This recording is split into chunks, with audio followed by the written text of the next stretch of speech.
She must be there. Yeah. Diane. Hey everybody, we're going to get started here in just a second, so I promise you'll have plenty of time to continue those conversations throughout the evening. First of all, welcome. Thank you so much for coming. This is EdTech Austin, and you are at the STEAM Tools 101 workshop. Emphasis on workshop, and I hope you all are prepared to do some work because that's what we're going to do tonight. I am Sean, and so on cell phones, I had a really great idea that I want to try and implement. Even though this is a workshop that is going to focus on STEM tools, let's do phone stuff at the end, and that would involve, like, if you meet somebody you want to have coffee with, exchange emails, if you want to tweet, do all that stuff, but let's hold off until the end. So ignore the Twitter stuff for now. But yeah, that way we can do more interactive stuff in the middle of the meat of the workshop today. Okay, so our agenda for this evening, y'all have done a great job of networking, and so great job. We'll have more opportunities later on, and also an interesting part of tonight's event is the lightning round. Plenty of opportunities to share out. We'll do a couple of introductory items to get started. Following that, Kelly is going to speak to us about kind of the impetus for this event, why this event is happening and what's happening tomorrow night, and kind of bridging between the two. Then we'll have a group workshopping experience that you all are going to participate in. And following that, we'll do our lightning round and share out. So keep in mind, if you have something that you want to share with the group, hey Carrie, would you do me a favor and close that door? If you have something that you want to share with the group, something that you're working on, something that you want to make an introduction to the group about, that would be the time to do it. It's 1 minute or less. And if you find that you have a topic that would take more than a minute to discuss, then talk to me afterwards, and we'd love to invite you to present at a future meetup. And then following that, from 8:30 to 9 o'clock, we'll have some more open networking time, and that will be all for this evening. So how many of y'all have been to EdTech Austin before? Show of hands. I've been to every one except for two. So, and then if you've never been before, I guess that would be everybody else. Okay, cool. Good mix. Awesome. Well, first timers, welcome, and thanks for coming. To give you kind of an idea of what we do, it is a platform, a community platform for discussing everything that's at the intersection of education and technology. Sometimes we're more education focused, sometimes we're more technology focused. But it's, as far as I know, it's the only place in Austin to come together and talk about these things outside of schools and outside of organizations that work on education. Being at Capital Factory, we're in the heart of like the tech world, and so most of the folks who come are entrepreneurs, educators, developers, people who are building things for education and who are working in that space. So hopefully you can contribute your perspective and we can all benefit from hearing it. It is volunteer organized, and it has been for the last 3 years. Also free for attendees, and will always remain that way. We're part of a larger organization of EdTech meetups. I actually was at the one in Denver when I was a teacher there, and came down to Austin, and I was like, I'm going to start going to the EdTech meetup, and there wasn't one, so I started it. And helping lead the effort, Daniela is one of our co-organizers, and she works for a really cool company called Kahoot here in Austin. They're an international company, and they're in the International Accelerator at Capital Factory, and also a really great tech tool for the classroom that also happens to be free. We have a couple of other co-organizers. We're talking about actually just doing our planning meetings publicly, so keep an eye out on Meetup.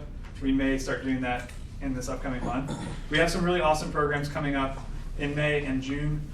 May, I'm working on solidifying, but June, we are going to be doing a policy, education policy event. And I've got some folks from an organization called TechNet who are interested in helping us connect to legislators for the 2017 session so that we can actually have a voice in education policy at a state level.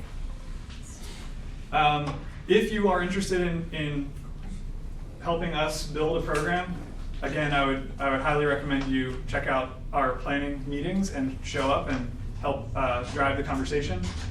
You can also find me on Meetup. Daniela is also listed. Katie Stover, who's not here tonight, but she'll be at the event tomorrow night, That's kind of our core team right now. So yeah, if you're interested, let us know. Look at that, the guy who said to turn phones off is getting interrupted. So how we're able to do what we do is from the community. Thank you guys for being here. We also have sponsors who help us provide food and space and any other events that we do outside of the monthly meetup. So this month we're running a little bit light on sponsors. Capital Factory has been there since the beginning. If you don't know Capital Factory, I highly encourage you to look into their accelerator and co-working space. You're in it right now, so I'm sure they'd be glad to have you inquire about what they offer. But if you are with a company that would want to sponsor a future meetup, please talk to me. We would love to have you as a sponsor. All right, so some announcements. Later on, join our LinkedIn group, EdTech Austin. We're also on all of the social medias at EdTech Austin. We have a number of upcoming events, including tomorrow night. This is actually like the primer for tomorrow night, so I'm really excited about what's going to come out of this that we can provide to the group that's convening tomorrow at Google Fiber. Also on Friday, this is a first of its kind event that I'm trying out. Any of y'all a musician? You play music? Okay, you should be here on Friday. It's called Music Maker, and it's basically a one-night hackathon to randomly group people together, bring your own instrument, sit in a conference room and write a song and then perform it.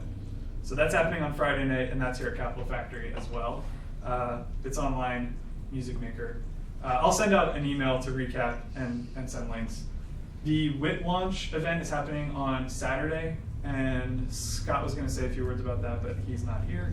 That's at Impact Hub, which is at VUCA.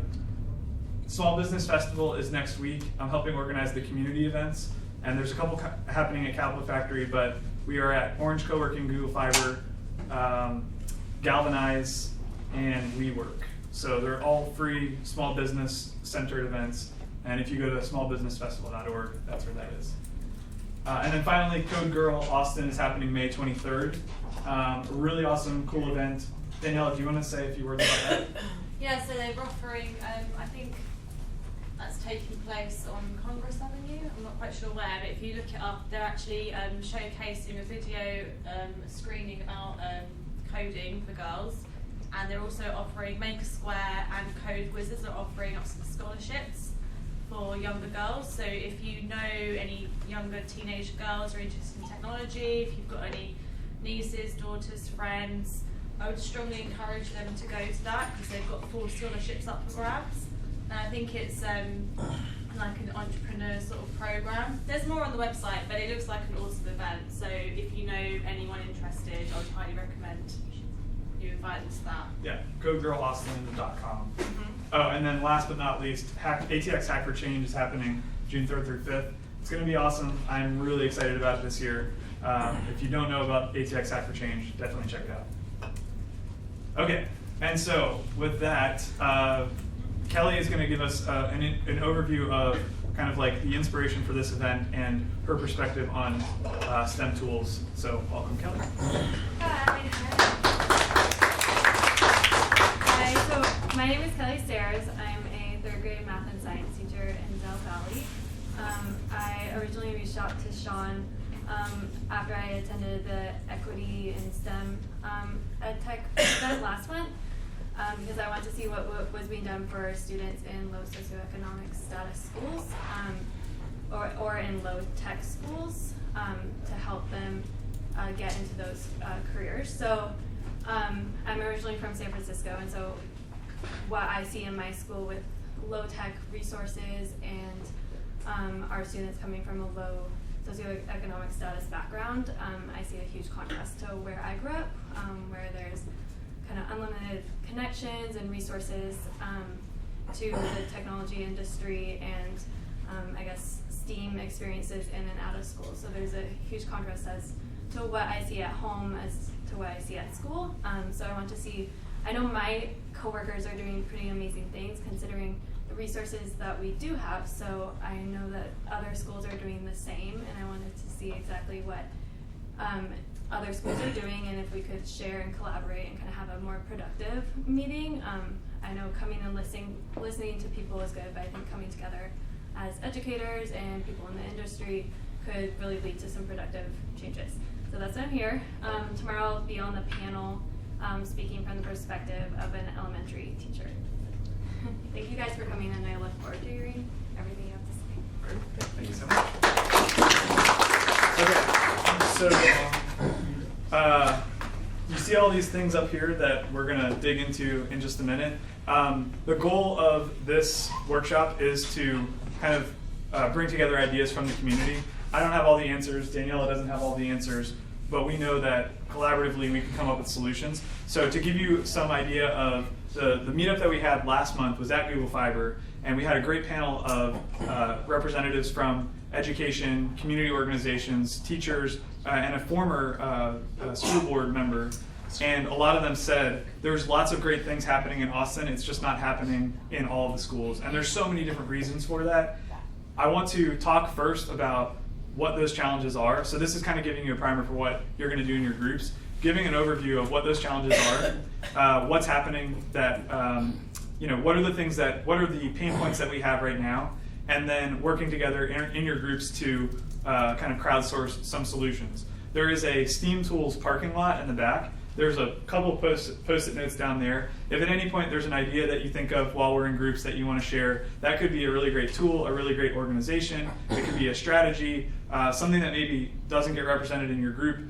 Feel free to write it on a post-it note and send it back there. All of the stuff that we're going to be talking about tonight, my goal is to be able to share that with the community. So that includes the panel that's happening tomorrow night, and then also the community at large through all the different social channels that we talked about at the beginning.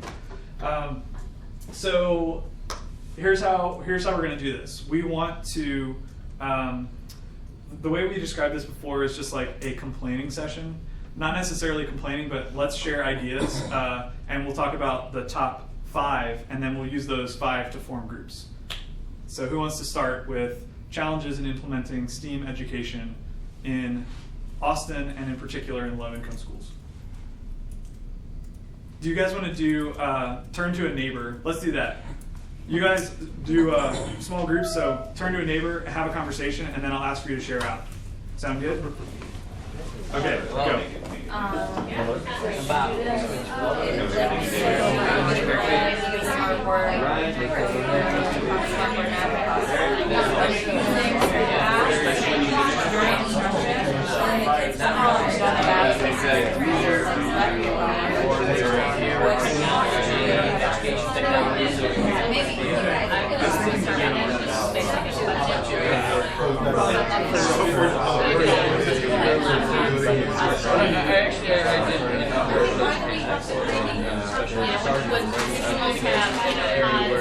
Programs that are being shared between classes, and you get an hour a week, so it's a lot harder, right? There's a lot of students that say, in special education, it's very neglected. Let's say that they say, okay, you know what, you cannot teach a some sort of activity. So these types of concepts, I think, are really easy to do in the sense of where you can integrate So to them, it's hard for them to really appreciate what the good provision is.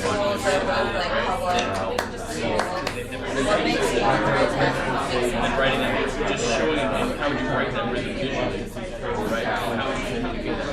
Yeah, so part of this is like the district level of the shared, like if the high school for example, bring back the AI skills or get more priority over technology focused arts or it's also principles to drive that. Part of the biggest problem is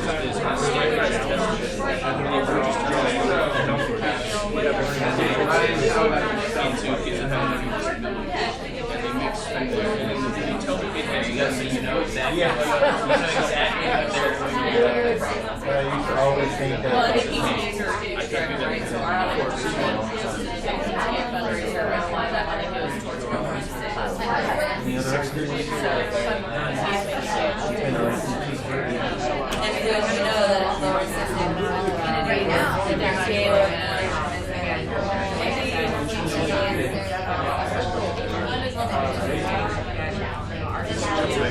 Right, yeah.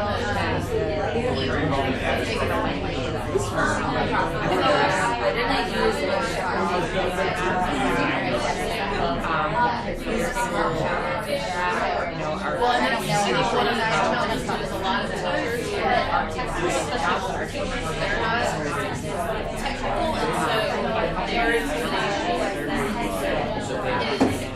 holds them back from reading it. Hey, I wrote this suggestion, they work on this for 20 years. Why should I throw it all out? Yeah, it's It's primarily and so when you think about that, you know, it's a fun area. So when it comes to, there's studies out there that companies look for them because they're so good at so those Which is totally different than from somebody else might think of, like using a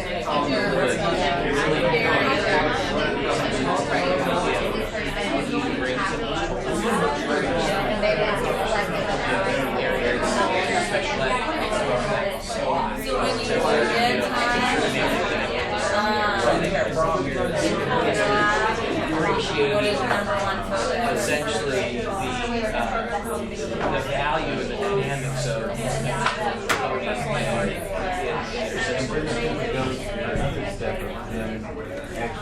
Okay, 30 seconds.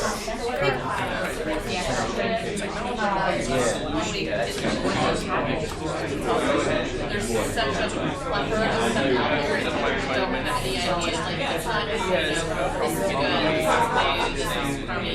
That was my startup idea. Really,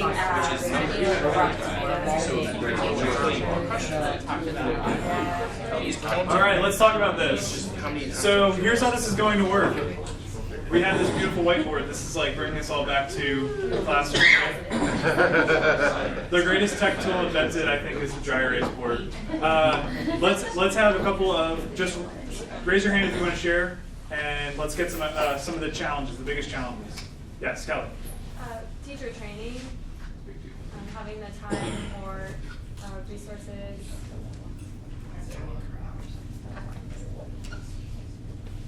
Okay. Next. Solutions in specialized areas like special education or behavior development. Okay. What else? PTA involvement or lack of. So PTA, I would also say just PTA/community involvement. Yeah. Okay. You can just call them out. Call it out. What do you got? I think even if a teacher does have an innovative idea, maybe they don't have the tools to explain the cost benefit or the ROI of that idea to the people making the purchasing decisions. Cost prohibitive. Right. So. But proving that it's not cost prohibitive, that, yeah, if you invest once now, then you'll get your money back. That's a great point. So I think this is actually purchasing power, like there's a disconnect between the end user and the decision maker, right? So lack of purchasing power, decision making. And a bit of the training comes in there too, because even though we have the ideas, we may not be great at explaining the financial side of why they're good ideas. Yes. All right. Thinking learning environment in terms of standards and expectations and the ultimate goal and how that culture may not be aligned to what you're trying to accomplish at the classroom level. So learning environment and the tie to the expectations? Standards and expectations assessment. So really kind of started to think about like how do we disrupt everything and get things going from the ground up in a way that's going to be more conducive to our ultimate goal. Yeah, absolutely. I think administrative support. Admin support.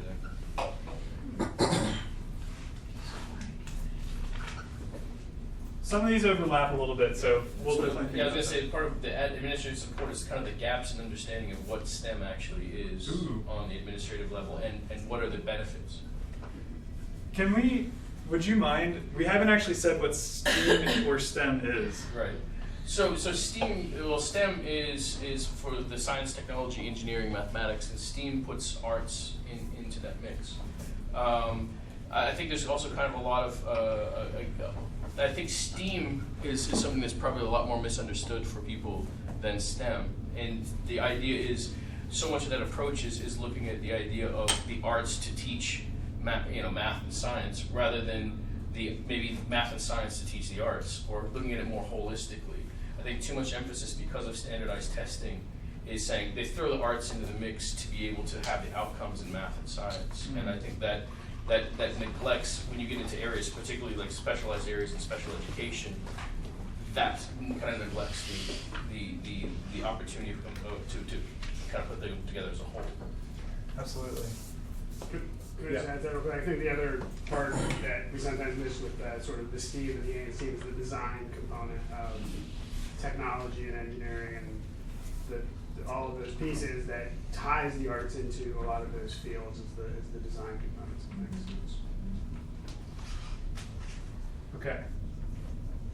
I think there's also an abundance of tools and apps without a good way to know what's easy, what's good, what works. So it can, for someone who's interested and motivated, it can be very intimidating and overwhelming for where to start. Yep. That is a huge issue. Somebody asked me at South by Southwest EDU this year, what do you see as like the next big thing? Like, what's the next thing on the horizon? And my response was, I think it's going to be a funnel. Like, we have all this abundance of tools. Now we need to narrow down, like, what are the best ones? Like, what are the ones that are making the most impact? Not to say that there won't be future products developed, but I think that is, that's a huge part of the environment. What else? I would also say, that people are looking at technology as a solution, right? That the technology is not a solution; it's the application of that. I mean, you could have sticks and rocks. It could be a more effective solution than technology. Yeah. Tech is not the only solution. Yeah.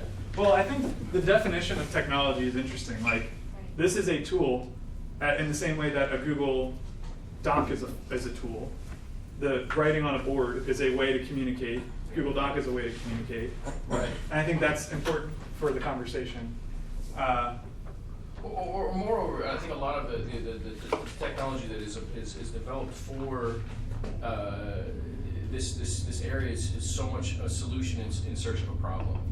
Oh yeah. Rather than a problem in search of a solution.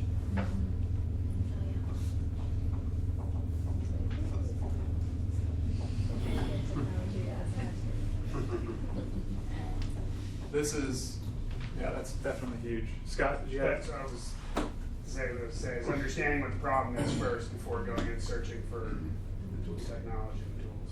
Definitely. Okay, others.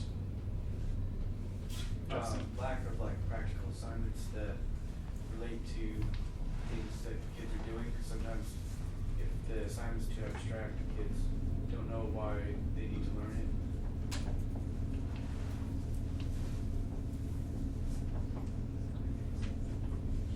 Like, this is also called just-in-time learning, or the solution, I guess, would be just-in-time learning.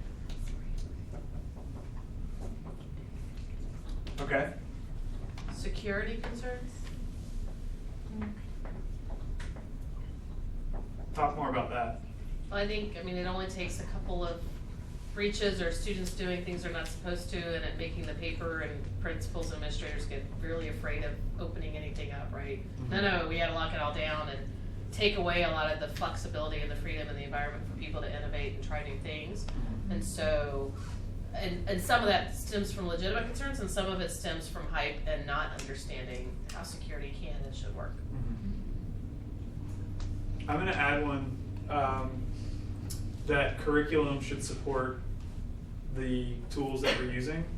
And that, I don't know if that, maybe there is something in there, but maybe the design component, but I think that this becomes a challenge when schools try to implement technology for technology's sake, as opposed to thinking about what kinds of curriculum do we want that supports the kind of learning that we want to see. So I would say disconnect between curriculum and desired outcome.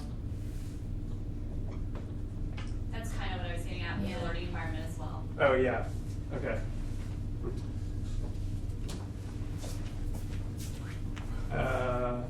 disconnect. Okay. Others? There are some broad categories within these that kind of overlap. I have a question. Yeah. In our industry, we have what we kind of behind the scenes joke as a spray and pray education. I guess the curriculum already written for public schools, right? So it's not like somebody makes one mistake in one area or things aren't looking too good this month, so we're gonna teach a class on it next month, right? Like you're stuck in one thing for the year. Yes. I'm not advocating for spray and pray, in fact. I'm saying the opposite.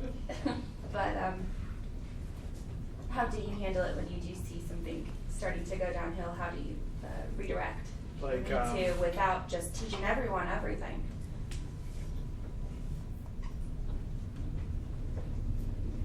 Like course correction for this is our school, this is our district, we're set on this path, and it would take a huge, like, monumental effort to change what we're doing. Yeah. Well, so for example, so we teach nurses. Yeah. We teach nurses. So if one nurse makes a mistake in one unit in one hospital, everybody freaks out.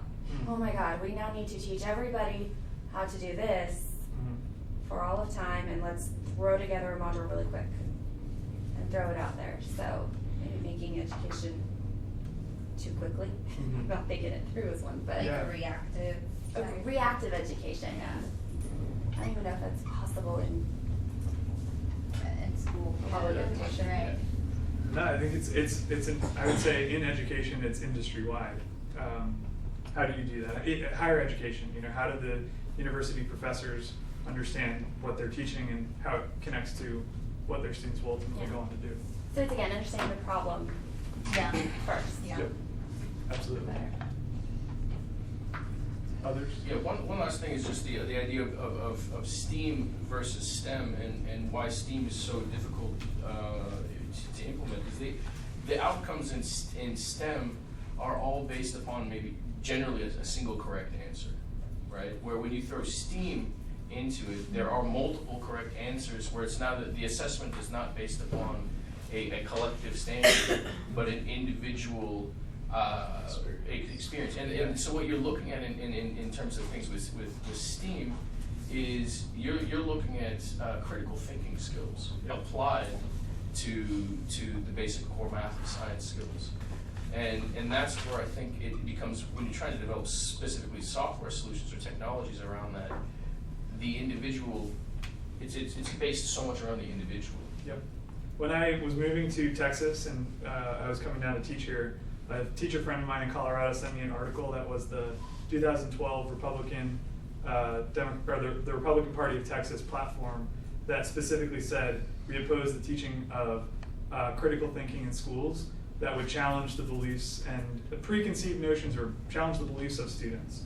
They rolled it back and apologized for that platform. Look it up, 2012 Texas Republican platform. And they were in opposition to teaching critical thinking. And this is in Texas. Like, this is a state where we produce textbooks that then go out to other states, and they were opposing it. And there's somewhat, critical thinking there's a right and wrong answer when you're taking a multiple choice test. There's no gray area. But so you cannot have STEAM without applying critical thinking. Absolutely. And it also becomes an incredible tool for development of critical thinking skills. Yep. Yeah, that is huge. And here's the other thing, incentives for schools to do this. What incentive do they have to teach students critical thinking when they're very much assessed based on the ability to choose A, B, C, or D? It doesn't really factor in. So I think that's huge. The application for STEAM is definitely there, yeah. The notion of what it means to be, I guess this is a very software-centric view, but what does it mean to be a digital citizen, broadly speaking? Like people posting stuff on social media, there's a right or wrong way to do it, and that knowledge or that know-how needs to come from somewhere. Yes. And you have schools that have district policies that prohibit the use of technology, personal cell phones in classrooms. What does that teach them? Teachers who don't have public Facebook accounts or use Twitter or any of those things for fear of repercussions. Right. Yeah. That's a huge issue. Okay, we have a bunch of different things up here. I want to be able to dive into some of these. Obviously, we're not going to get to all of them. So here's what I propose. We can do this 2 ways. We can either have you all vote on which one you want to do by using sticky notes, or what I was thinking is you all group up into your groups, and then you send a representative up to claim one of these, and we just cross them off as we go. Shanna, you decide. Me. What do you think? I'm always a fan of sticky note votes. Okay. Yeah, I kind of like that too. So what we'll do is we'll do a sticky note vote, and then That way I don't have to tackle somebody if they take one. Yeah. We could use We computers. could use it, yeah, but then I'd have to create in less than 10 seconds. Yeah. Low tech I could is. do, but Siri. Yeah. Okay, that's so a great idea. here's how this will work. My beautiful straight lines. Come up at your leisure. If there is not enough room, you can just put it on top and we'll just count them.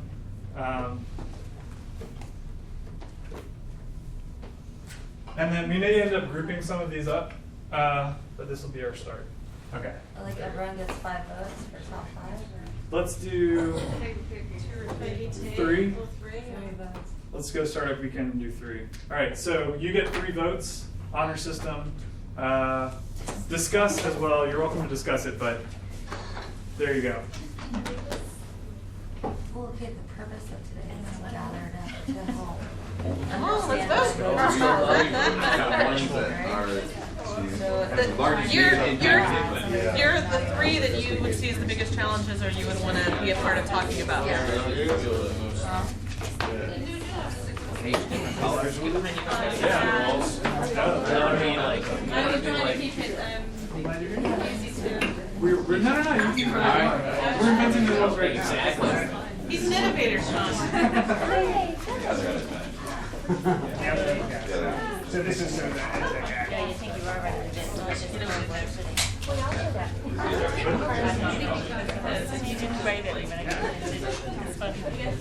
But there are, that's like, Well, but that's assuming that. Yeah. That's secret classified in front, right? that's true.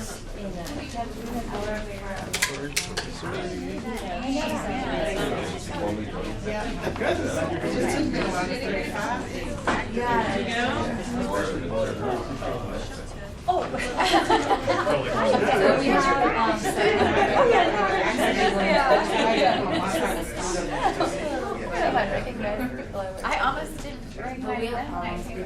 I'm so used to saying them with scrubs.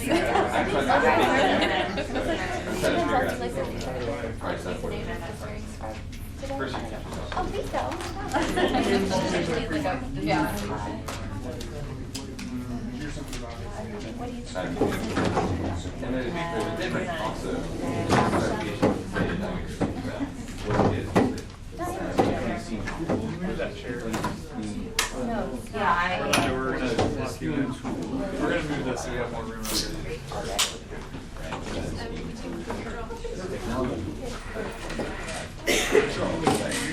Project based learning.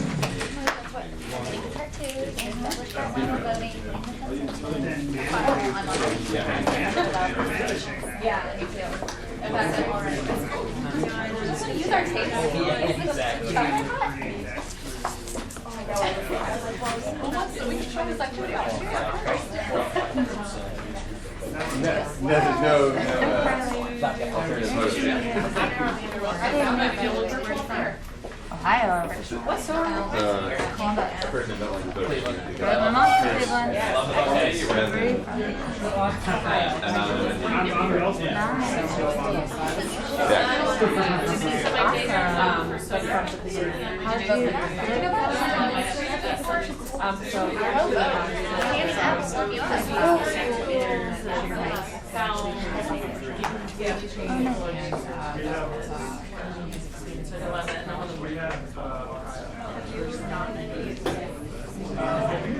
So, learning allies. I'm down here visiting so much. Why is it? Awesome, yeah. And now I'm working with Elena. clarify them. Yeah, so we basically have over 700 bilingual dictionaries so in you one. definitely, it's free for So, anyone to diagnose yeah, let's go together. It'll be a medical dictionary. Stories out loud and it highlights the sentences as you show them, so that they're getting that reinforcement of the text as they're engaged in watching it while it's going. So that it reads the books out. So literally we have using the video I love that. story and novels. And I started working as an it was a little blur. So reading the first I started working on film and Austin, and now I want to work with the itinerary, but I want to talk this. Yeah, so another one is called Bookshare. Also free, especially Whoever gets out of the line. I have a family from Austin. My mom was from Cleveland High. We live here for grad program here. And so we moved to there forever. But then I realized Austin is cool. It wasn't always like this. It was just 5 lines of text. Oh my god, I lost 5 years. No, it's all free. Yeah. The software. Yeah. You can get it on a computer or on an iPad or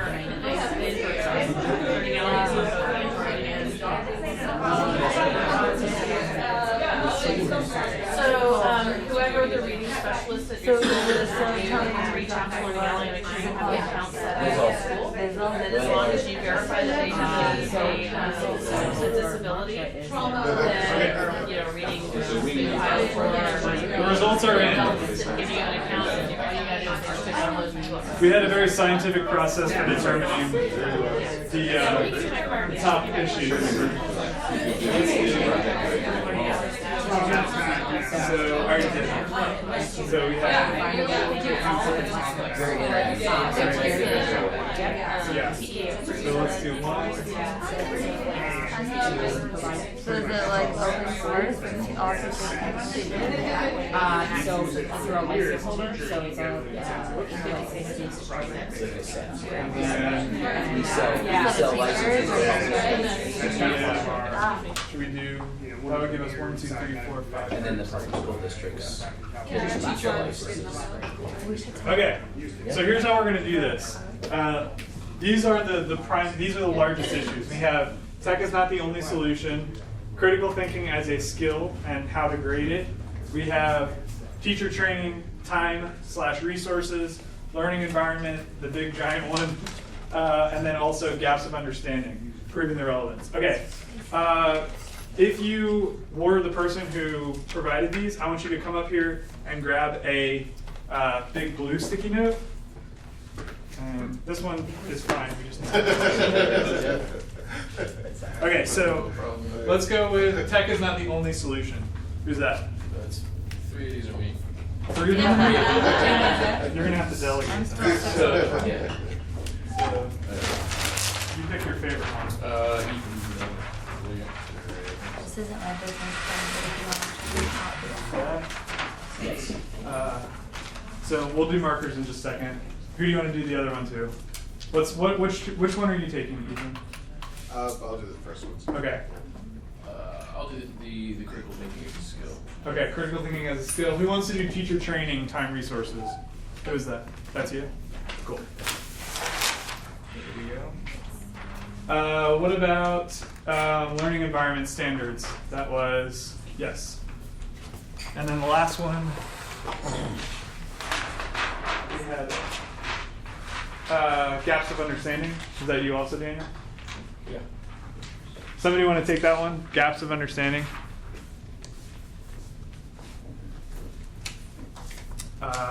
Shanna, thanks for volunteering. I'm gonna need help. Okay. All right. So if you guys will write on your paper, and then for everybody else, once again, just say what you're doing so we know. So Yeah. Tech's not the only solution. I guess. Okay, tech's not the only solution. Daniel? Thinking as a skill and assessment. Learning environment. Gaps in understanding? Teacher training, time, and resources. Okay. Which one are you doing again? Learning environment disconnect. Perfect. All right, any questions? Find your group. You can move tables, you can move chairs. Find your group. Yes, choose your group. Do you have another pen? Actually, let me do If you need post-it notes, Gaps in something to the write with, come up here and I know some people.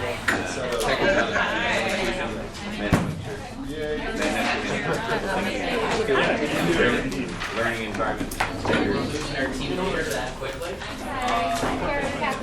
Hey, I tell you, man, I come for the first time in a few weeks. You have a marker, right? If anybody needs supplies, the supply table's up here.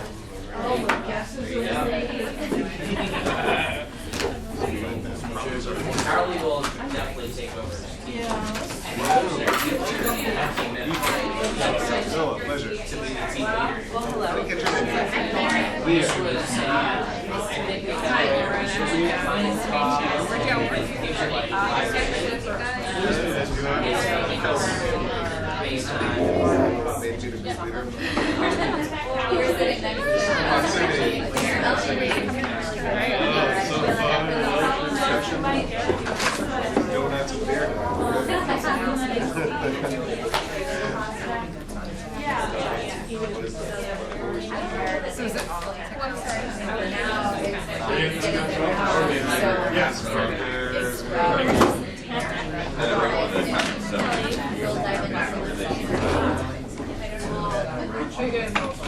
Okay, as you're settling into your groups, you can do introductions in just a second. Your task is to do the following. This will stay up here. Define the problem, define who is affected, who are the key stakeholders or the people that can make the most impact, what is the lasting impact of the changes that you propose or the lasting impact of the problem, and then current solutions and future solutions. If there's not a solution out there, what do you propose?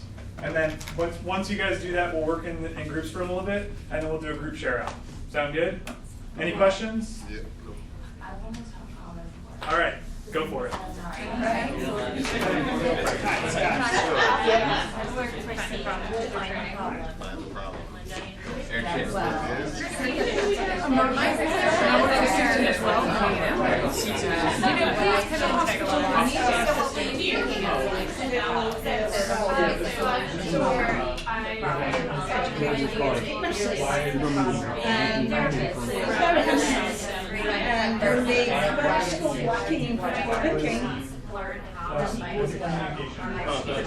Not going well for the group.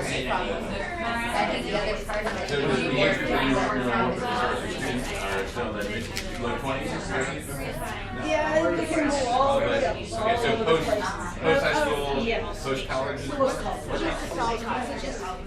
Most of them, obviously, most of them are bachelors and good masters and Okay, so It's a big challenge for high school tech programs. What do you see as like science programs simply because we can't find programs? And we are churning out more and more So you have this great technology and you want that's to not, read you know, they're not looking at the skills.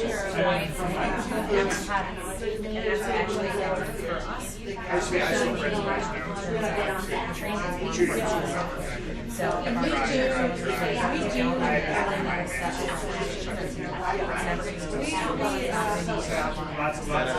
We're experiencing this right now is as we're trying to deprobe cognitive errors, especially that latch on to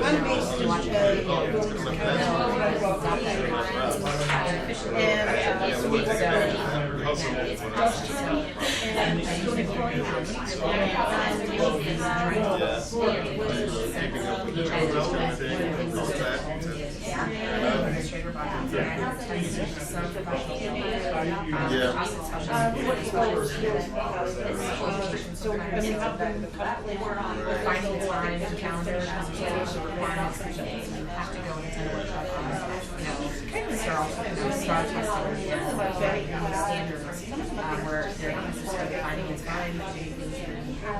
But there are some who are very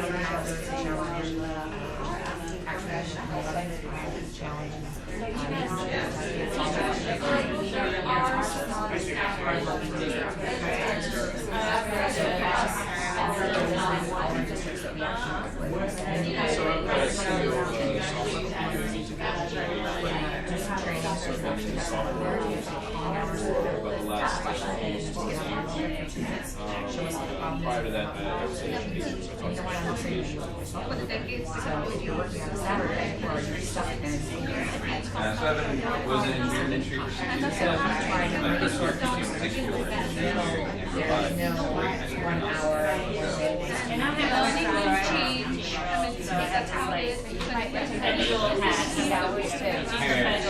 Training in a school district could say 1 hour. Sophomore in September, but we don't have. So yeah, getting that time down. That's very different than Hill Valley, LBJ. Having problem now to train is delivered on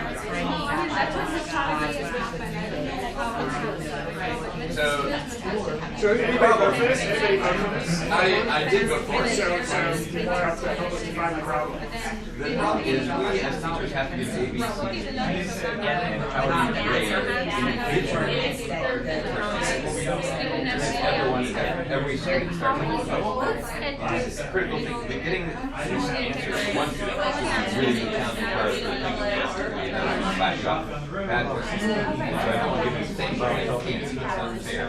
It's not challenging. How do I properly challenge and that students who are able So I guess I push back on the idea of accessible information rather than showing critical thinking. Back to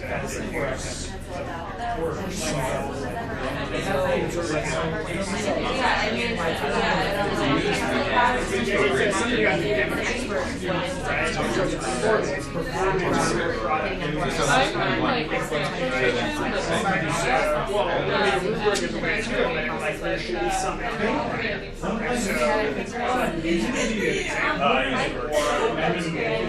Completing something like robotics, right?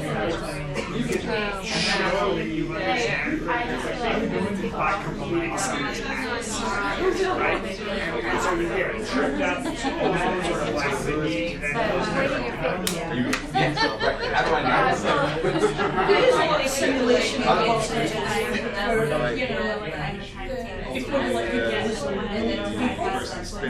simulated experiences and how they what the recreation and we do this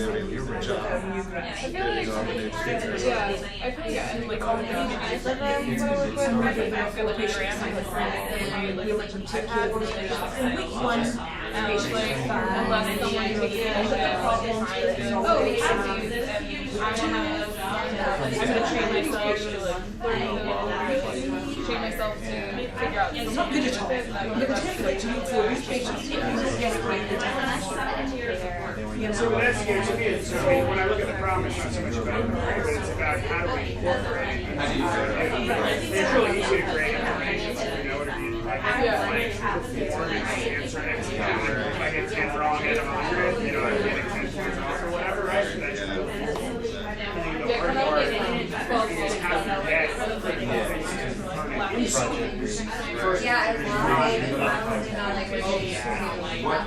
What challenges should be presented to students to allow them to reduce or require them to? I mean, that's the, to me, that's the, so to me, I mean, it's the problem to me isn't having access for everybody, but it's how to get more for everybody.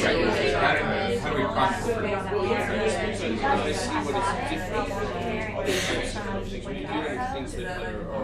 how do you get back to your most important factor is context.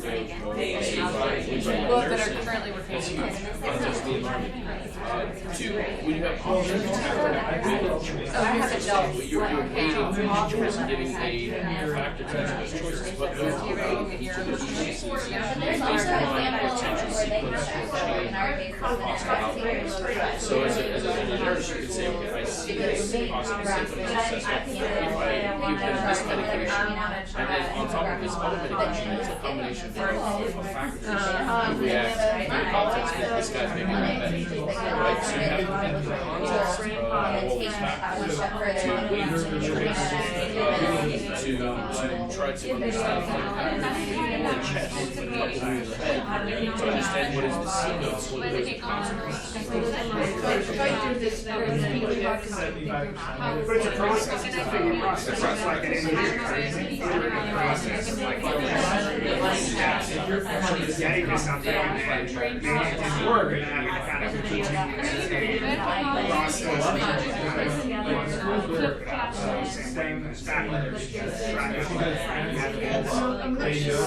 a lot of reading and everything that you're doing is in that case you can what I have seen in undergraduate, I really like how they do it. They assign all the working groups and they just scroll the screen and then sometimes they're having popular EdTech teachers. It doesn't take that long, but I feel like they can get feedback and try to identify where You have to do it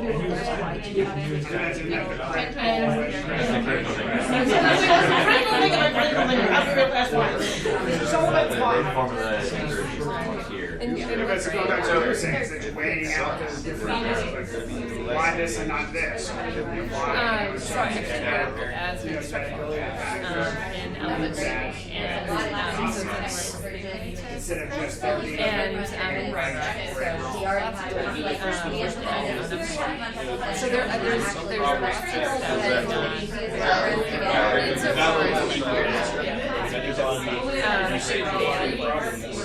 I think but even if there is a defined answer, there's a whole way to get to that. So there's a whole process to get and then there's all the So one of my experiences observing how math is being taught in a certain here's this process of blue when you give it programs because I know that the latest one that's happening is communication. That's what math is supposed to be. It's like obviously critical thinking should be taught as through math. Instead it's being taught as rote. Well, but it's interesting because they're writing stuff for it's like Dragon Age is predictive stuff for other pieces instead of typing down or writing off a lot of concept, they can actually just and it does this predictive piece, just like when you're texting, right? It's like, oh, there's an O or with the I or with the and I think insofar as training purposes, Raindrops actually have an EdTech person, and that can talk about that stuff. It's very just tear that down. When I go back to that, they have pretty in your project. So sometimes they'll have it like when you're talking about, The correct answer is no problem. but it's but someone who's there on campus, there's a lot of it's a memorization. And it's like you're throwing water on it. So the lack of exploration or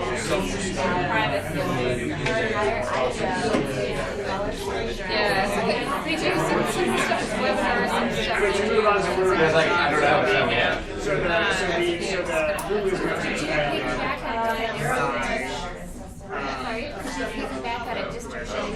Hulu's going to who is most affected by who is most affected by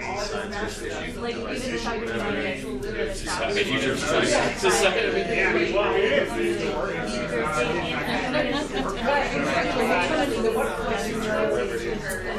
It's pretty cool, and I was excited about it. And that would have been why you Handy experience. to go and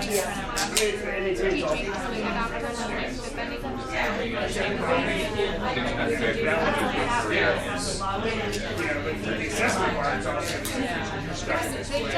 Where I need to have multiple coach tests. But if you look at other, Right or wrong. So I was that's not the only way.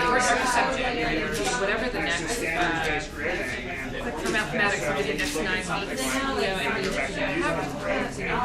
hold it at different places in the district for every grade level, so it's like E, grade math, and people would come for like an hour and a half, and I would say, okay, these are the things that are going to make practice, these are the things that are going to make them, these are ideas for lessons, these are ideas for, Performance that's later when you're out on Friday night. so That's when they get. and so what they decided, because, you know, with Randall,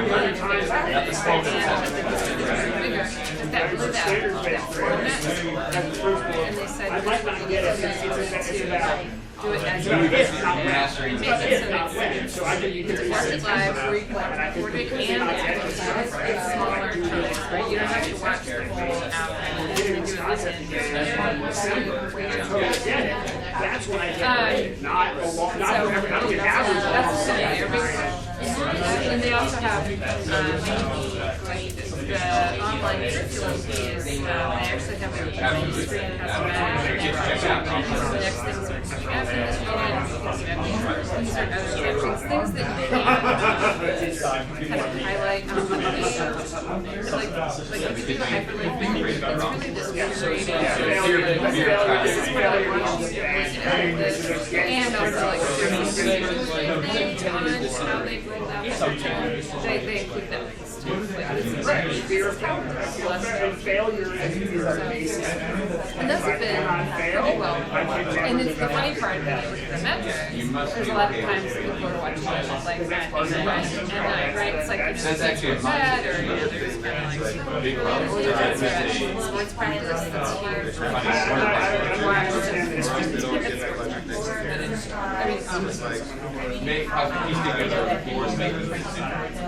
Key staples are yeah, I think that's how a lot of this whole idea really the staples are straight out.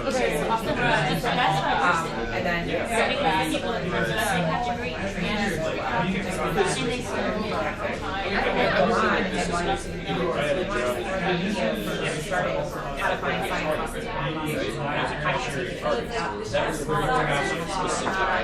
Very specific, and there was always a right answer.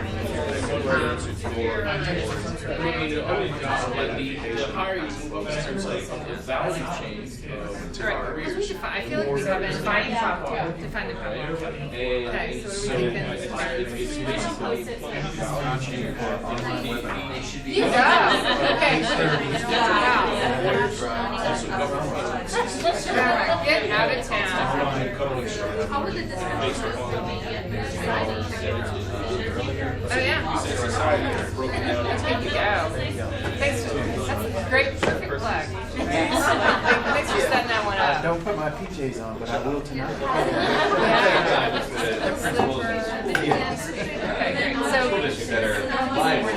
still ready. I think that's ready.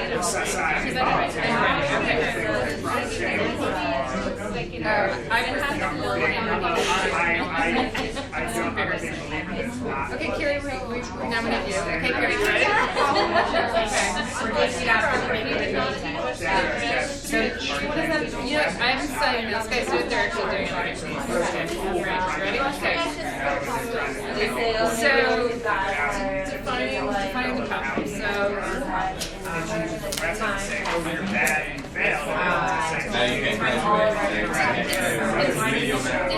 I think the other thing is amounts of time, right? And it's also, it's that piece about like trying to do it at 2:45, do it now.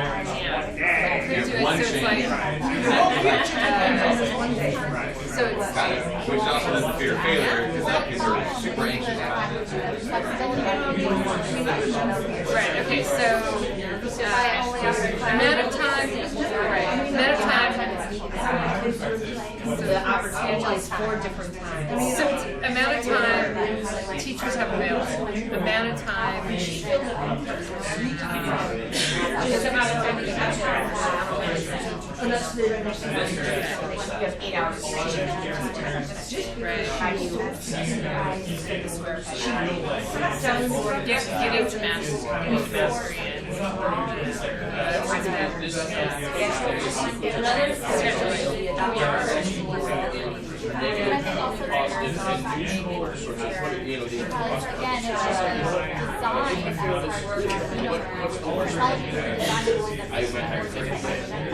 And then at that point too, also in the sense of how important it's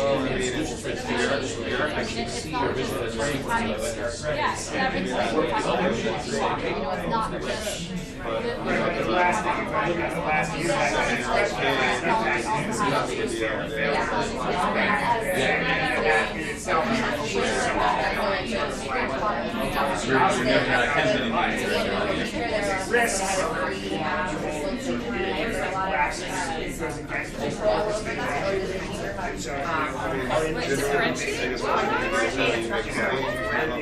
differentiation doesn't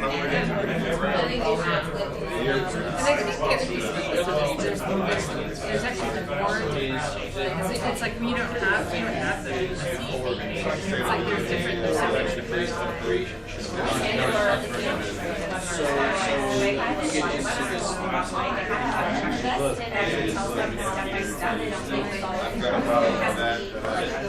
Foundation of things.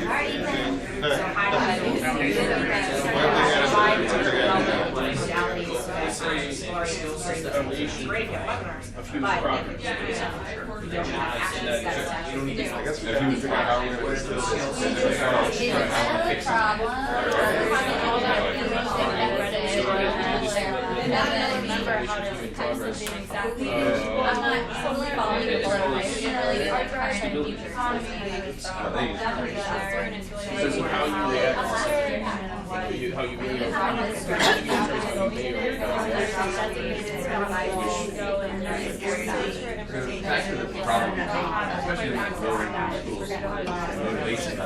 It's really about the end user experience. It's just like how do environments that are navigate that really difficult. I don't have time. How do I be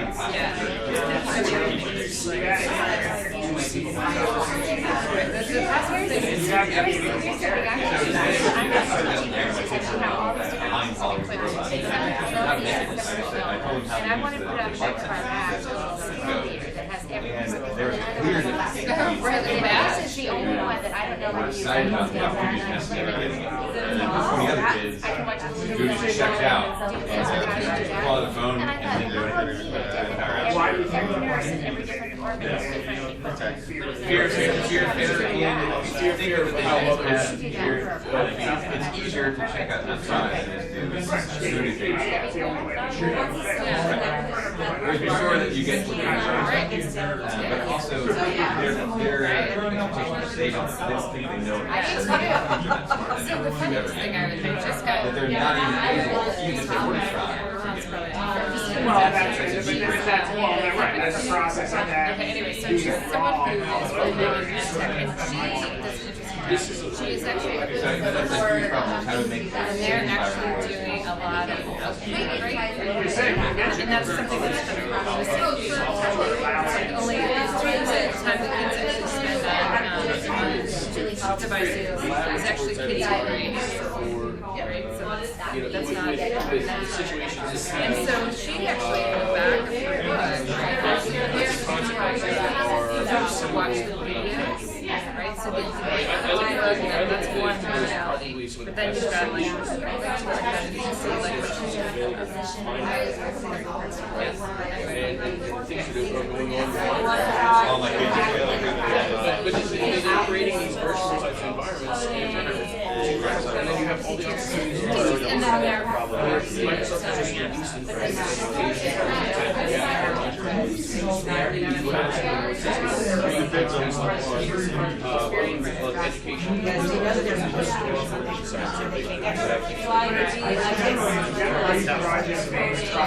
but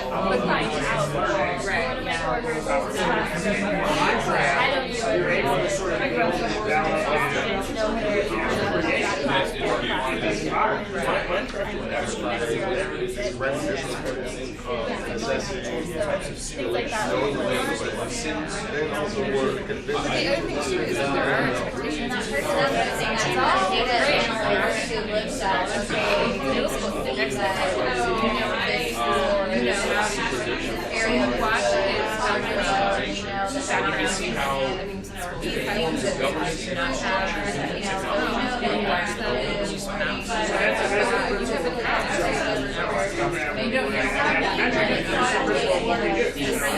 we're taking our roles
We can just like, I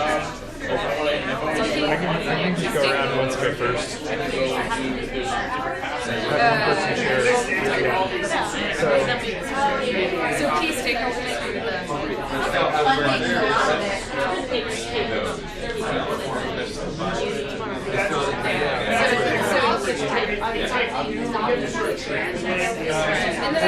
What about as they're sharing, doing it like, you want to do that? community, That would be also good because we could also do like a blog post about it or something. But they still have to translate that. I don't really know. I don't know. I'm gonna email Serena. I might actually like just not go. Well, none of them are here. Like Sabina RSVP, she's not here. Dude, it's totally like.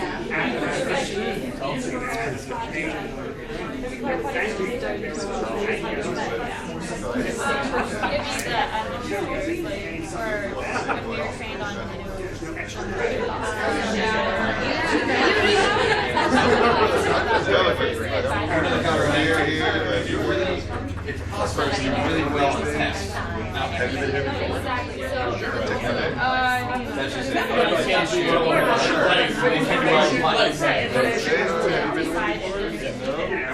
That's just you.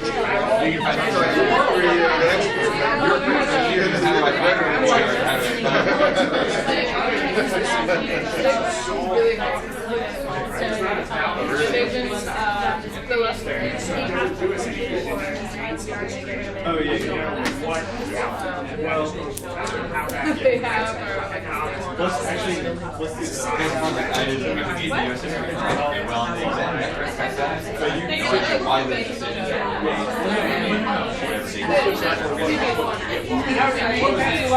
is the true benefit to my life?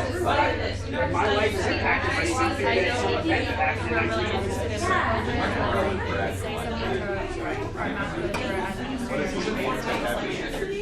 So future solutions. What I see is really, really fascinating is Microsoft created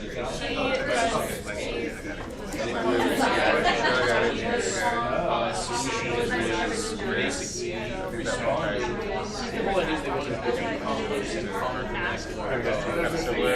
Yes. And so the idea is here, exactly. There's another word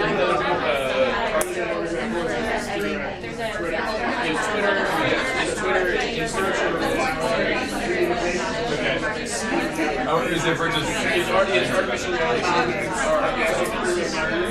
So, but what you're saying is that we're the I would be interested in this. We need to take artificial. Okay. We're saying No, it's like 11 and 12 p.m. and then and so 8 to 6 to 8, 9 to 5. So maybe thinking about how to continue is folks who can make change.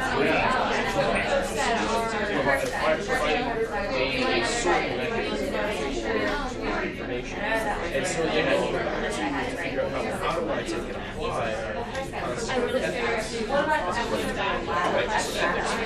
take a few certain terms, these are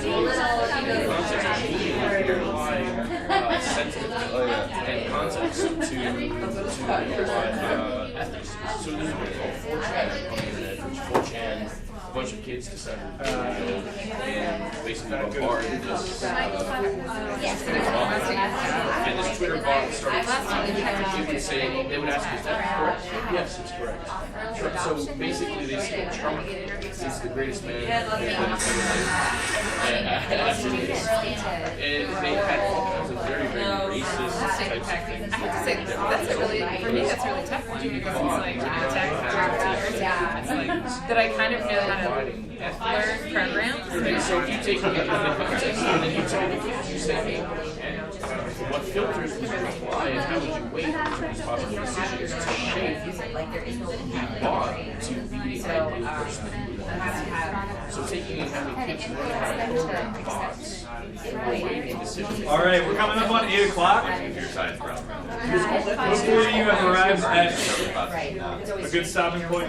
Well, nowadays, it's just as much as going and moving slider.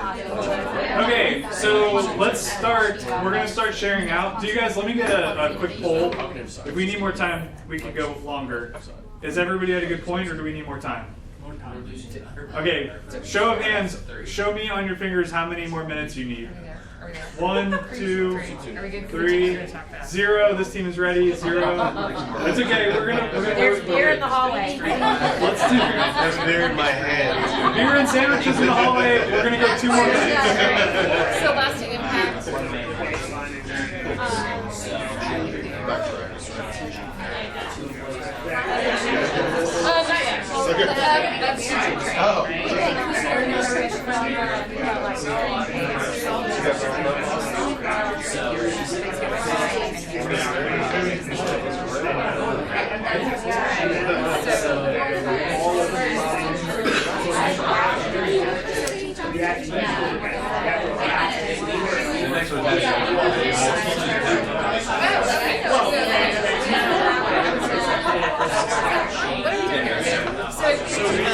Teacher retention, probably greater collaboration, kind of inter-district and inter-district. So with like Kelly and I were the now Singapore stuff like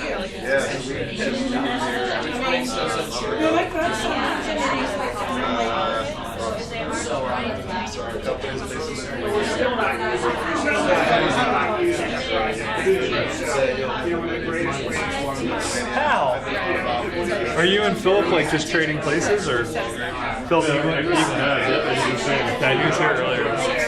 What were you at? CFA happy hour.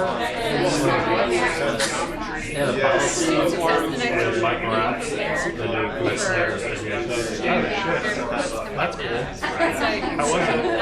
Where was it? He came in late and left early. Now I went on one time. Where was it at? It was at UT Law Building. Okay. Which turns out there was a big event tonight at LBJ. Oh, really? John Kerry was in town. Oh, no way.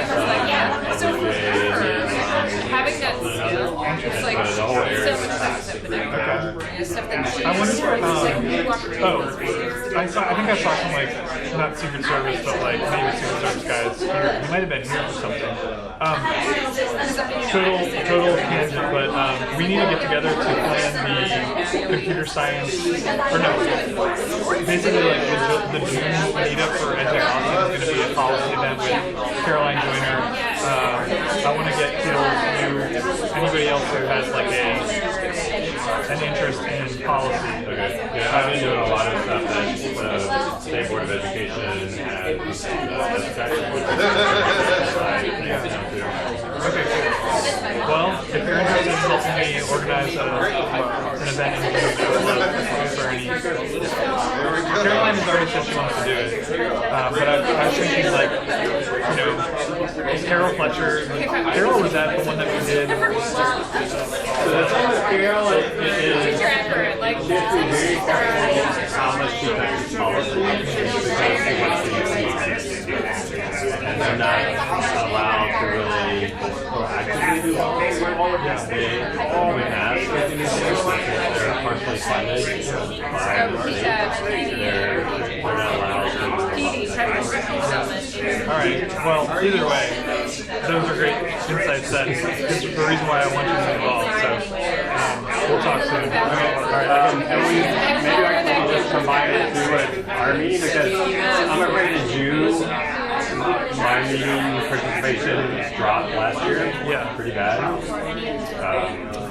When is your? We're doing the second Wednesday. We're doing the fourth Wednesday. Yeah. So I was kind of like interleaving between. Well, and this time we're scheduled for June 25th, which is Blues on the Green, so I think we're going to do it on that Monday instead. And a Monday night is a crapshoot, but I figure you're right. Like, if we combine our efforts, we'll get people in the room. And with Caroline is like adamant that we're going to get actual like legislative aides and possibly even some representatives. So yeah, we'll talk. And then I can throw in like the government relations guy from Dell and some other Apple, Steve Kester, and those guys. That would be awesome. All right, y'all. You guys good? Yeah. You guys good? Okay, let's start. Are you guys ready in the back? Okay, Shanna's gonna kick it off. All right, Shanna's gonna kick it off. So here's the deal. Make sure that we still have the defining the problem, who's affected, key stakeholders. I'm going to let you all take it in whichever direction you want. You don't have to stick to that. I would love for you to get to current solutions and then suggestions. Daniela is going to be taking notes. So she may be asking you to repeat something, but these notes we're going to be using for tomorrow night, and we're sharing it with that group who Kelly is going to be on the panel floor or moderating. All right. So we had gaps in understanding of STEM and STEAM. We really kind of defined that as we felt that there was a lack of understanding of the importance of STEM and STEAM skills in kind of the educational environment, as well as and so we spent a lot of time talking about what was the problem, probably too much time. But a lot of that we talked about, kids, especially high schoolers, kind of get that, I don't need to know this. There's definitely still a lot of cultural bias in terms of, I'm an artsy person, I don't do math, I'm not good at that, right? So people kind of just feel like they can give themselves a blank check because they're right brain or left brain. So there's some of that still goes on. Parents often had bad experiences themselves in high school with STEM. and or may have a job where they don't feel like they're using it, right? So I'm a mechanic, I don't need to know that stuff. My high school education was good enough. Why are you layering in all this fancy? Why are my kids doing robotics? They'll never do that again. So parents may not appreciate the value of it. Teachers also don't always have visibility to the value. If you think of somebody who maybe went through high school, went to college, is a fairly junior teacher, they may not see the value of STEM because that wasn't their path and they haven't had exposure to it in terms of what the value proposition is, right? Versus maybe somebody else who's worked in technology and seen what those career paths can look like, seen how it changes the world. Or science research labs, right? If you haven't been around research labs, you're not going to understand the need for basic research and primary research. And then also administrators often have concerns about how it can tie to the curriculum. You know, why are we doing robotics? That seems really expensive for those kids. That's just some trendy thing that parent ABC wants. How is it actually tied to the curriculum? So how do we help make that argument? We also talked about, we think that there's a generation gap that leads to some of this misunderstanding. Millennials often feel tech is just second nature to them. It's not a hurdle that they have to learn, versus for the teachers, very much it can be, I need to stop and go learn that, versus it's second nature. So how do we help combat that? We also talked about there's often a lack of diversity in the role models. You know, we talked about how society has sort of had this big shift in the last 10 or 15 years from the geek and the nerd was bad to, oh my God, I'm going to work for him someday, except it's him and he's white, right? All of the role models of most of the role models of STEM are generally seen as white dudes. And so they may not always be old now, so that's a little better. But how do we help show examples of women and minorities, especially for lower income schools that often really need those kinds of programs? So what we really talked about is we feel like a lot of this, resolving this revolves around marketing. How do we get the ability to sell, have a good message of the value of STEM, the value of STEAM, message that, and a lot of that comes from community involvement. We felt that's how you can build that story. So getting the parents that are working in those fields involved in telling stories and being mentors, getting the businesses that are desperately in the community wanting to hire people with these skill sets to talk about what that looks like, what you can do, the cool kinds of work that you can do that most high school students and younger have no visibility to that's out there. You know, I give mine an example. I work with a sonar manufacturer, right? Nobody thinks about I would grow up to be a sonar manufacturer, right? But we're doing really cool stuff, like finding stuff on the bottom of the ocean people never knew were there. We have better pictures of Pluto than we do of the bottom of the ocean, if you haven't heard that one. Mm-hmm.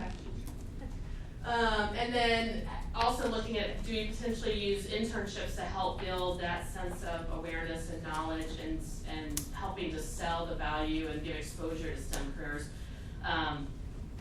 career days, internships, those kinds of things. So again, a lot of it comes from the community helping feed into the education system some of those values. Ladies, other thoughts? Corey and Marion are covered it pretty well. Let's hear from, I want to, any suggestions or things that they might have missed from the audience? Please. Like in terms of what's working or other solutions, because they did a great job of defining the problem. It's easy to sit and talk about the problem, right? Right. Yeah, so, sorry. Oh, go. One I think clear way to illustrate this would be in terms of the difference in between the importance of the STEAM skills is the emphasis just on the science, technology, engineering, and mathematics would produce, let's say, if you look at an iPhone, right? The highly efficient factories with the engineers to be able to manufacture this. Right. While STEAM creates the designers, the engineers, the people who come up with the ideas and to design them, right? And you look at the idea of, we talk about sonar specifically. Sonar, I don't know if a lot of people know this, but sonar actually is what's responsible for the synthesizer. So sonar, actually, there was at RCA Columbia Princeton lab in New York City. There was an engineer, Vladimir Yushchevsky, who was defected from the Soviet Union, came to the RCA Princeton lab. And in the RCA Princeton lab, he started playing around with sonar and modulating sonar to create a synthesizer, which they broke off and one of the proteges there was Ray Kurzweil. We ended up coming up with a whole polyphonic synthesizer that came out of trying to solve this solution with sonar. So had it not been STEAM, a collection of individuals who had a STEAM background but only a STEM background, we would never have the application of taking the sonar technology and applying it to a synthesizer. So that's like communicating the need for. No kind of. By the way, side note, but we have a synthesizer at the Music Maker event on Friday night.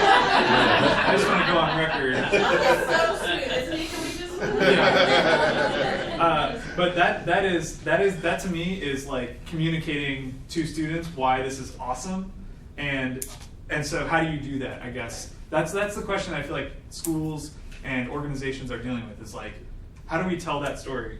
Absolutely, and I think what's also missing is that STEAM should have 2 A's in there, because it's actually applied arts. It's not in the abstract. You're actually applying the arts using these sorts of things. So that's kind of my thinking, because that this development of sonar, it's applied arts that created in the same ways that you take and apply science back. And there's so many things that have come from the arts that became scientific discoveries, Great points. You were going to say. Oh, the other thing I was going to say about you have internships for students, but externships for teachers and administrators. So they have a firsthand understanding of what is it really like. What is this working like? Yeah, that's a very good. Great point. Well, since they've got that whole summer off, they got plenty of time for that, right? They're like part-time employees. You get paid for the summer to go make some. Watch this externship. It was at the Round Rock Express. All right, let's give Shanna and her group a round of applause. Marion and Corey as well. Okay, next group, who wants to go? Volunteers. We'll get it out of the way. Go for it. That's the spirit. We'll get it out of the way. All right. Can I close it on Twitter and stick this up there? That'll work. All right. So our problem was tech is not the only solution, so we kind of distilled that down to saying like knowing the problems is greater than tech purchases. Yeah, so we break up the problems, kind of a few things up here. One of them is that like schools have this budget that they have to spend, and if they don't spend it, then they lose it next year. And as a result, they just buy stuff to ensure that they have some money next time. And then there's also these vendor lists that are kind of repeat customers, that it's easier for them to keep existing relationships going than it is to really spend the time to know what it is that can actually solve our problems and go the other way around, right?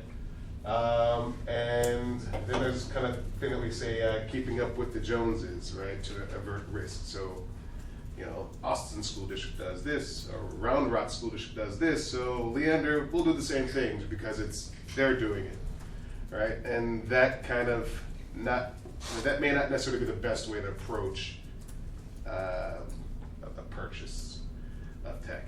Although, we're in a company that we want them to do that, right? So, we want to. What more so? But yeah, so we try to approach the problem first, obviously. So they typically find tech without knowing the problem. I guess it's kind of saying the same thing over and over. And then ultimately also not measuring the impact of the tech after implementation. Right, so if they don't necessarily know what they aim to be measuring as a result, maybe they do, but then they don't have systems and processes in place to go and evaluate that a year down the line or 3 years down the line because they're busy trying to buy something new to keep up with the Joneses. Right? I want to ask a quick question. Yep. Scott Lipton always talks about this. Yep. When's the last time they did an efficacy study on textbooks? You're gonna think about textbooks, huh? Yeah, but now that's right. That's what they're applying that rule of merit to any tech tool that you use is like, Mhm. well, is it effective? And if not, we shouldn't spend money on it. Right. Which is great. That's exactly what they should do. Right. But apply it across the board. Right. Fair enough. Yeah. Yep. I don't know the answer to your question. The answer is never. Unless you read Fenwick English, which no one here does, so there you go. He's the only one. Another one, I guess this is a problem that's kind of near and dear to us as well, because we're building a platform for schools that's free. So a lot of their questions they're asking us is, how are you guys going to be around 6 months from now, a year from now? What is the sustainability of your solution? Right. So some of the better tools are the free ones, but they may not make that decision because of uncertainty of your existence at some point in the future. And then ultimately also having to buy tech that works with existing systems, right? So if it's not compatible, then okay, we're not gonna buy it. Or we only buy stuff that is compatible, and even though it may suck, right? So yeah, that's generally the problem side of what we think, how we define the problem. Ultimately, the stakeholders are the purchaser, the person at the district level or the school level who actually makes this decision, and it may be, you know, $1 million, multi-million-dollar decision sometimes, and if it shows that it doesn't do what it's supposed to do, then that person may lose their job, right? Also, the educator, right? This person is responsible for implementing whatever is purchased, and they've already got enough stuff on their plate, right? Sometimes working 80-hour work weeks. Now you're expecting them to learn some new thing that, you know, and maybe they're retirement age and they ain't got time for that. So, you know, how do we create systems and processes that take care of those situations? And then I guess the basic level are the kids, right? You invested all this money in this new cool thing, and the kids hate it, right? So now your performance decreases because they're stuck doing something that is just totally counterintuitive, and now everyone is losing their jobs, right? Or they don't. Or they don't. Just open, we continue the problem. Exactly. So that kind of leads us into lasting impact, right? So that tends, you know, putting tech ahead of problem solving in this tends to creating a culture of waste.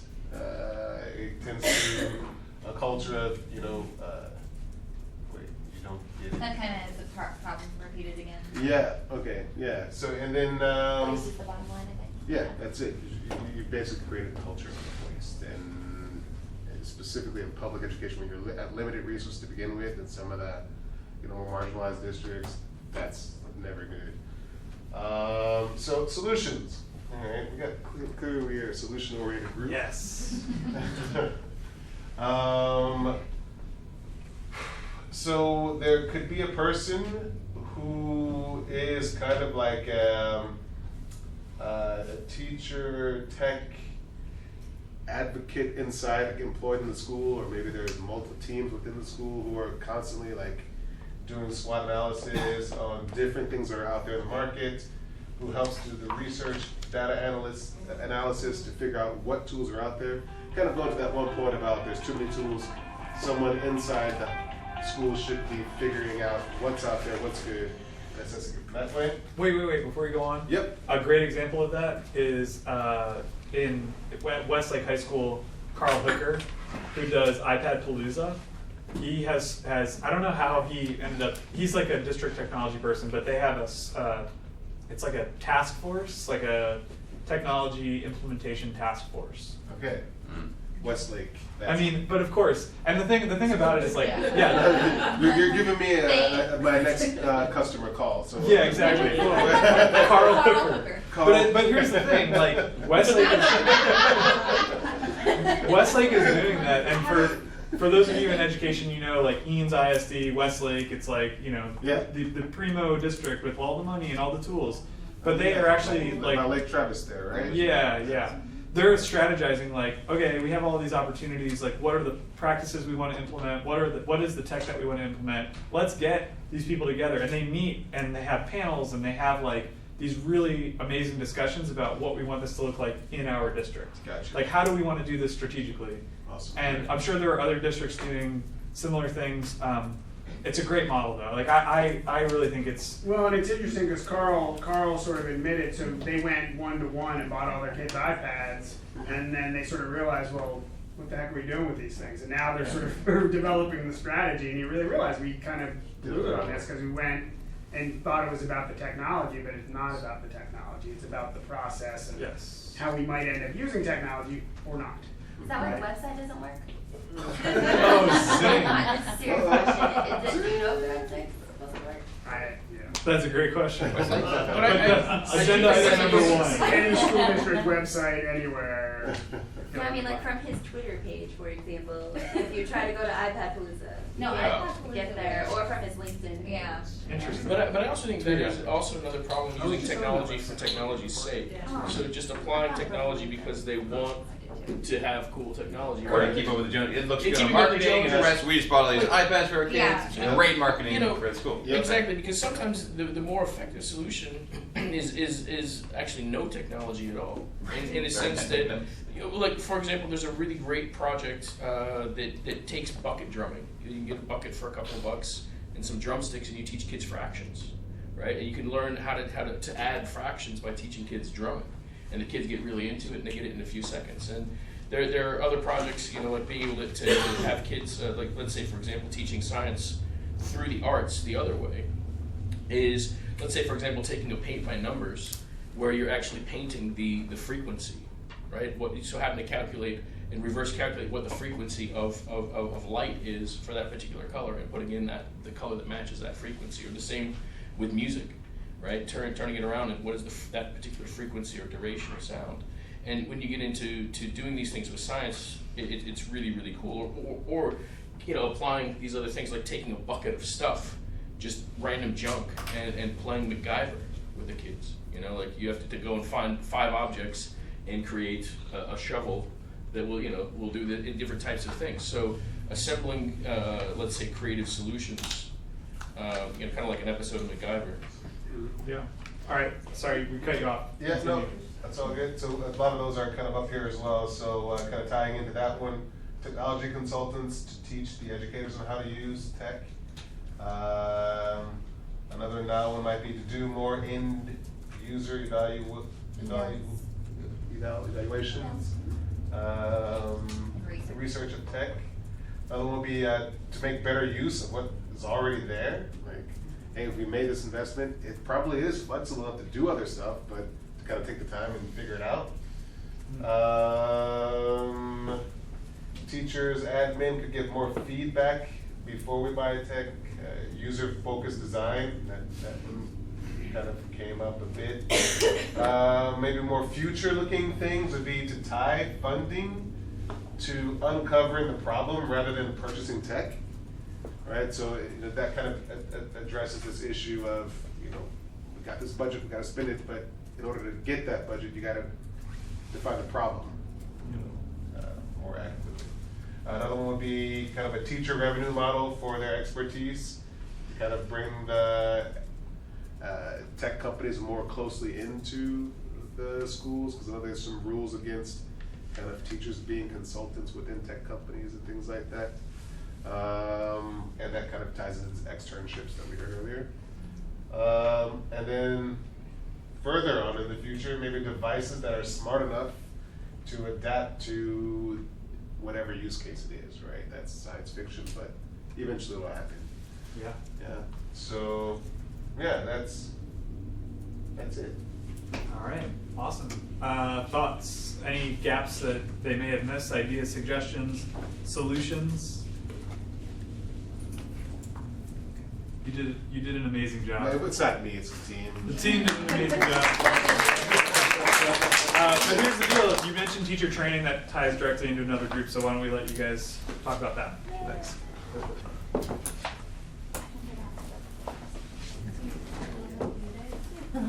Oh, I have to leave it. You can come up here if you want. Paying attention. Oh, but I get to choose my co-presenter. I choose you. Awesome. Practicing after that.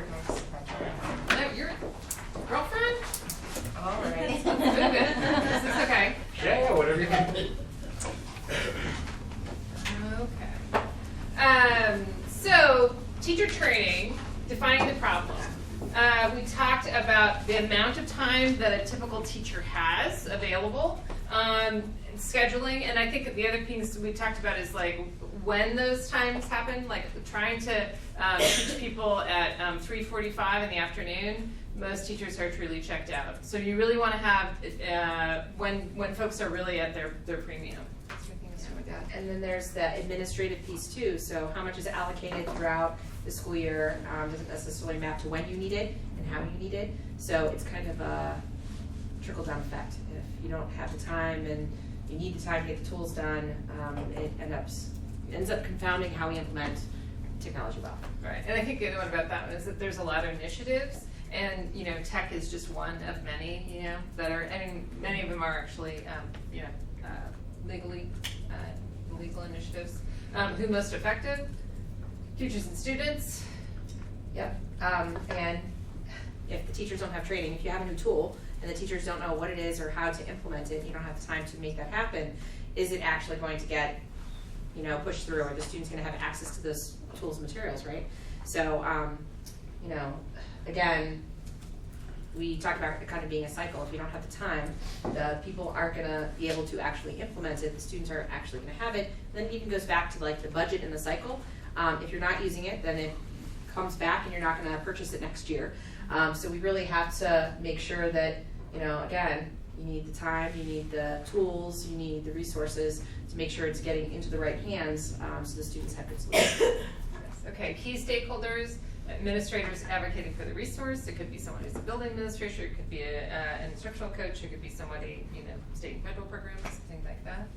Anything else you want to add for that? Okay. That's good. Anybody? Okay. Lasting impact.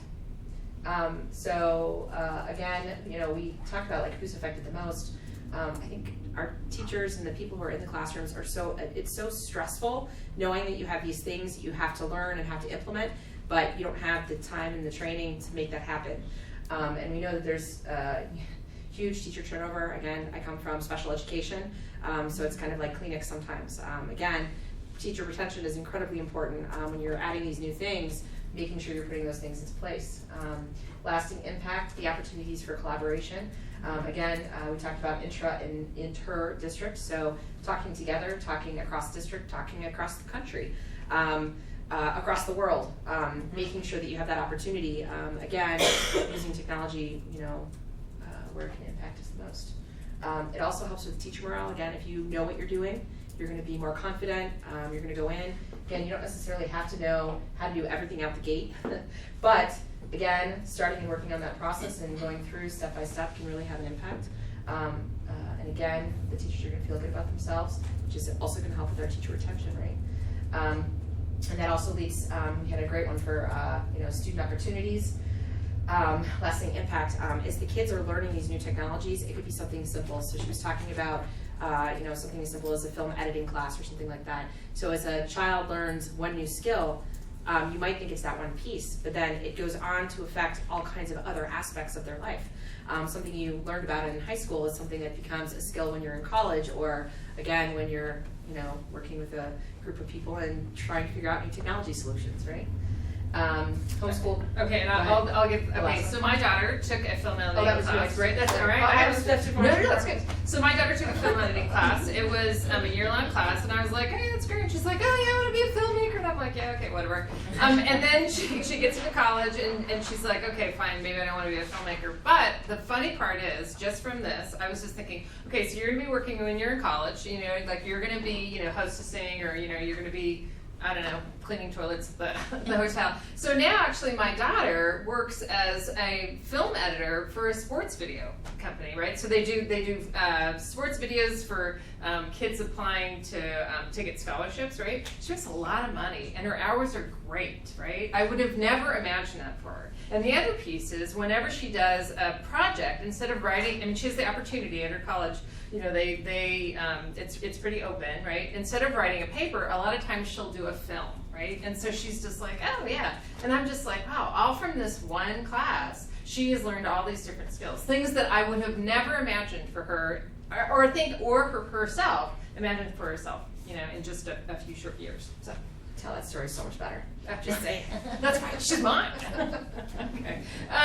Future solutions. This is one that actually my district does. Is they do PD in your PJs, right? So right after school, very worst time to teach teachers. They are exhausted, and there really isn't enough caffeine to keep yourself going. After people have come home, taking care of their families and stuff, there is this like golden hour from 8 to like 9 o'clock, right?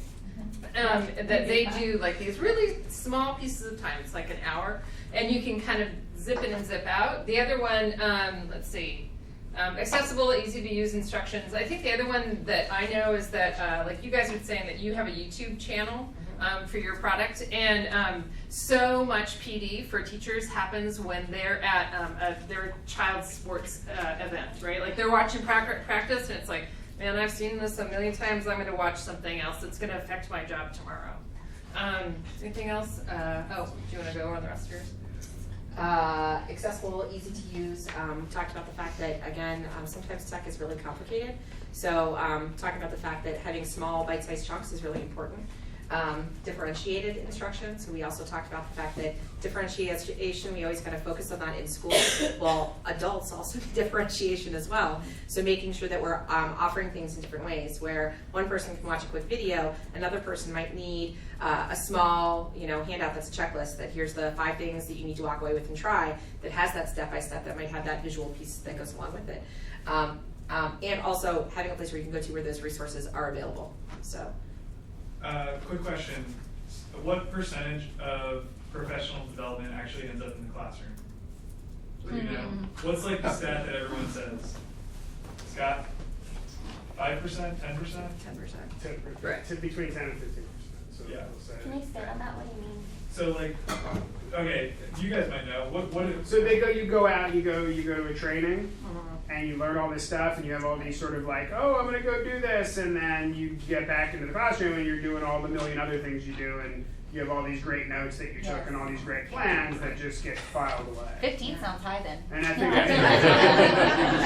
it probably is more than I think it was something about the study that was done by it was Ron Ferguson, who's a Harvard economist, did a study around that. I think it's like 85% never makes it back into the classroom. Something like that. Who's doing the video? You said that there's like video PD in your pajamas? PD in your PJs. What district do you work for? What district is that? What's it? Round Rock. Okay. Yeah, Round Rock. So the other piece of this one is that, there's a huge push for us this next year. I work as an instructional coach, and I used to do lots of presenting with live people, right? And so now they're just saying, like, the physical space of Round Rock, and it's just so large, it's really hard to have people come after school. And so now they're challenging us with saying, let's see if we can do a webinar and then record it, and so that people can watch it at another time. Yeah. I hope they do a study on how effective it is. So the other piece I'm gonna bullet that with is that we have job embedded professional development, right? Because you have, so I'm doing this, right? But then I'm your coach on your campus too. Wow, you get in stereo. You can't not listen to me. I know, it's scary, right? Literally can't. I know, you can't not listen to me. So I'm not talking to you. Anything else anyone is right now?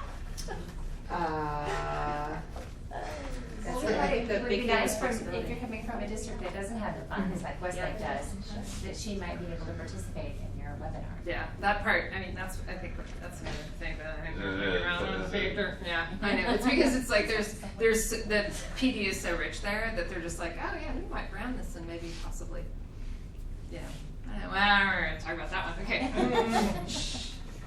Anything else? Any other questions from other groups? Suggestions? Well, I don't know if this would work for teachers, but I've had this idea that I just want someone to do, and it's using the QR codes as sort of a just-in-time. So you have your videos, right, or your webinars that are recorded, or if there's, I don't know, a piece of that professional development that you can make a 2-minute video on, they forgot, and just put it, I don't know, next to the computer that they would use, or whatever it is. In our case, I'm thinking, for nurses. the supply room, and they don't remember how to do that. Have you guys talked? I know. Have Yeah, you talked? I work with yeah. And Are you so, mentally fit? you know, if Yeah. that could be a way of just the one, one they can't turn off. yeah, and they can't avoid it. Well, yeah. So anyway, I just thought if that could be a thing where you Yeah, put so the, the- if so they the see QR that little code just QR being somewhere, it means hey, there's a A little website, it actually takes you to just-in-time training. Right. That would be, I mean, I would love to see that for teachers. There's so much stuff that teachers just don't know exists. Like, I remember when I was teaching that teachers didn't know about Google Drive and Google Docs and how to do that. And it was, I was like, how do you not know this? I mean, this is what I do all the time. And then I realized, well, they may have never seen this before. They may not really understand how to implement it. And so, you know, short of, I mean, I've never, professional development is all over the place, but I feel like there aren't enough opportunities for people to just learn like simple, hey, this is a great tool that you should use. This is a, you know, an easy solution for that. So if schools could do a better job of just providing that. Right, right. So thinking about the professional development that's actually informative, rather, it's just like I'm giving you, like it's a procedural piece, right? Rather than what we're really looking for is the transformative, right? So there's the informative piece. Yeah. Do you think people are resentful for using their off time though? Nurses? Oh. I'm sorry. Teachers. You know, I think it's the bow that you take when you get your teaching certificate. I will forever been right. I think the thing is most people like when you're well, it's not true of all people, but I think the piece is that most people are really driven to do better at their jobs, right? Mm-hmm. And if you realize, hey, if I learn how to do this thing, it might make my job easier. That is I mean, if it makes your job easier, you will totally do it, right? But what doesn't, there's also like, what makes my job easier is doing what I did last year. Yeah. Right. Yeah, but you know what? And then but then your evaluation, people are just like, I think I saw this last year. You need to step it up. That assumes that the person evaluating you was there last year. Fine. So Eric's a first year teacher at Reagan High School, and it's awesome. Low income school is great. But one of the PDs, we get PD where we're taught, that doesn't mean we learn necessarily, which is different. And how do you have that instructional coaches, which is a fantastic model, but this continual checkup of did you implement these things and having that systematized? Because I get my evaluation, 20 minutes every semester. It's like, great, that's the only time my admins come into my room. Right. And that's the issue, right? You're like going there every day or every. It's like I'm seeing you. So if we had an instructional coach at these schools, you don't know about Google Drive, like I'll sit down with you for half an hour and set up with you. That goes back to our tech person idea, which is right, like having people accountable to follow up with this. And there's teachers there who've been teaching for 20 years and they just do it the way they've always done it, and they don't see the value of STEAM. They work for them and so. I have to make sure nobody's periscoping or recording because we say this stuff. Wait, there is a live stream happening. And it's recorded. Okay. Are you kidding? Well, I'm always Can you sign it? No, he's serious. Yes. But you're off camera. This is Sean Duffy speaking right now. No one knows what a live stream is. It's not a problem because I've presented training all over the place, all over the country. So I'm always real frank when I talk about this, but it is a problem. You said people who are driven to do their job well, invest in it. Right. But we have to admit, teaching is not held up very high on the level of respect. Mm-hmm. We attract a lot of people who are not good teachers, and they do not care to be better. So when they have to go to a training or a conference, they'll rush into a session 60 hours in 60 minutes. How much do they really get from that other than something that is specific to what they do at the time? If you only cover a couple of tools that they can instantly turn around and go back to the classroom and use, those people will do their job better. But it's not just a teacher problem, it's an administrative and culture problem too. Yeah. Because I always tell people, the district that I came from before I came out to Austin had millions of dollars to spend for one school, technology turnaround, one-to-one iPad. Over 700 iPads are sitting in the book room today. Yep. Because the administration did not invest in showing their teachers that this was important. They told the teachers, you have to go to this training. They never set foot in that training. Yet those are the people that's evaluating those teachers on how to use technology that they don't understand about. So we have to change the Mic culture drop. and the culture of teacher training. Yeah. I think that Well culture said, of shifting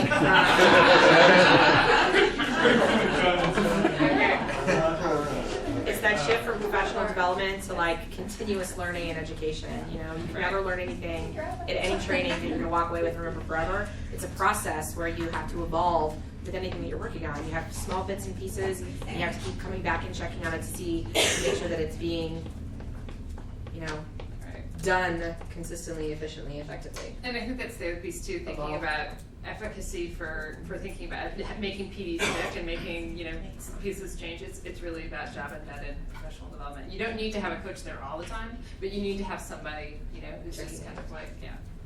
All right, this has been awesome. Yeah. We're running a little bit late, so let's give them a round of applause. Okay, so next group to present, who has not gone yet? Learning environment. Yeah. Okay, we have about 20 minutes left, so we're good on time for presentations. We're going to run over on networking, but we can always just go downstairs and network down there. Okay. Go ahead. That's up to you. Sorry, I should have mentioned that at the beginning. We literally are live streaming right now. Yeah, but we can keep it private. We don't just have the public. Yeah.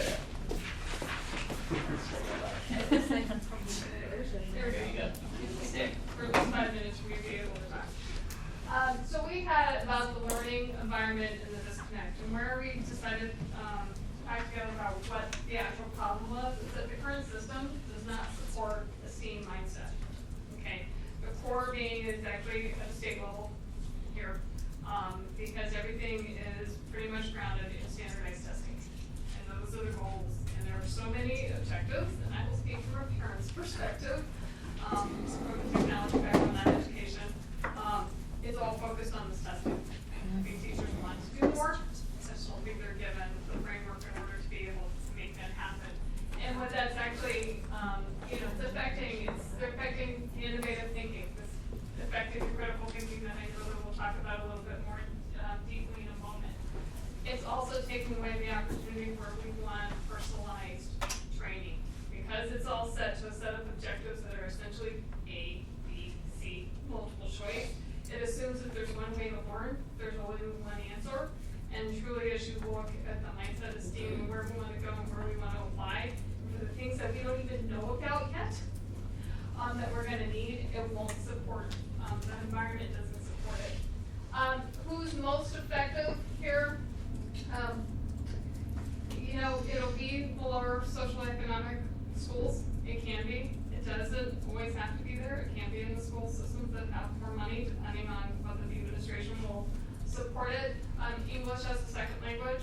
You also have to keep in mind special education markets that can get overlooked because there are special needs, and what needs to be applied to them or adapted to make it most effective for them. Our stakeholders, obviously our students, our parents, our teachers who aren't given the opportunity and the environment to really do, I think, some of the creative things that they would like to do in the classroom, because where accountability is so focused. We still need accountability, there's just other ways in order to accomplish it. The parents in the community that want more for their children, that are supporting it to get them involved, but then it's the community themselves. That in the long term are the ones that are actually going to suffer. I just read an article from the Washington Post, it was specifically in computer science, but there are 500,000 jobs in this country that are going unfulfilled right now because we don't have the skill set, and our children and their graduates are not building the pipeline to be able to get them there, which is really saying a lot. So we're trying to get, that article is going after federal money, so maybe that will work and then can come down to help support that. It's the #1 jobs gap in Central Texas also. In my opinion, I think that it will continue to grow, and where we're going economically. But, so we won't be surprised. What we're doing now, you know, the one thing that we do see is there are charter schools. I know there's some charter schools here in Austin that are starting to be a little bit more flexible, to be able to have STEM education or STEAM in some of those respects. But then my understanding is then we're looking at different funding levels as well. So we're also now coming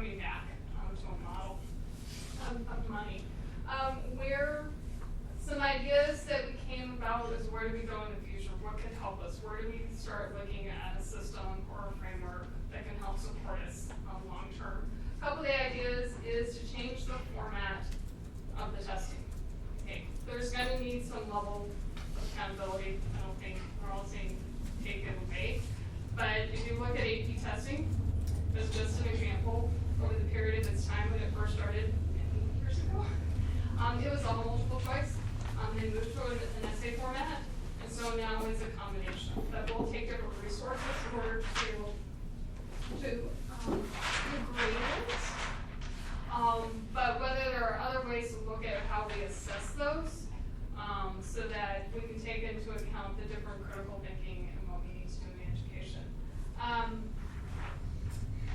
Let's see, we also had tools to work with, a framework that enables the personalized training. So this is a little bit more subtle.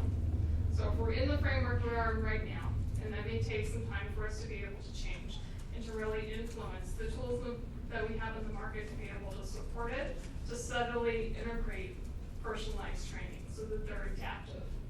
Okay, and there are many different ways that can actually occur. A curriculum change. Okay, so if you read the article about putting computer science as an example, there are many other facets. It is directly in the school curriculums. Most school systems, if they have it, it is an after-school activity, and you can do that. But just like we teach math, just like we teach science, it's actually having it as a core and looking at as the testing. And then our last item here is we had, as I had, was just additional coding opportunities. Okay, because coding, and I've picked on that, I know there are many other different facets, but one of the things we talked about is coding just teaches you not just, you may never be a developer, okay, and that's okay, but it teaches you a way of thinking that you can apply to many different facets in industries that may never actually have you sit there writing a JavaScript. And which will be really critical as our jobs go forward and where our economy is going to go. Awesome. Awesome. We're going to skip any comments on that and go right into critical thinking. So a round of applause. Thank you. That was a great segue. So.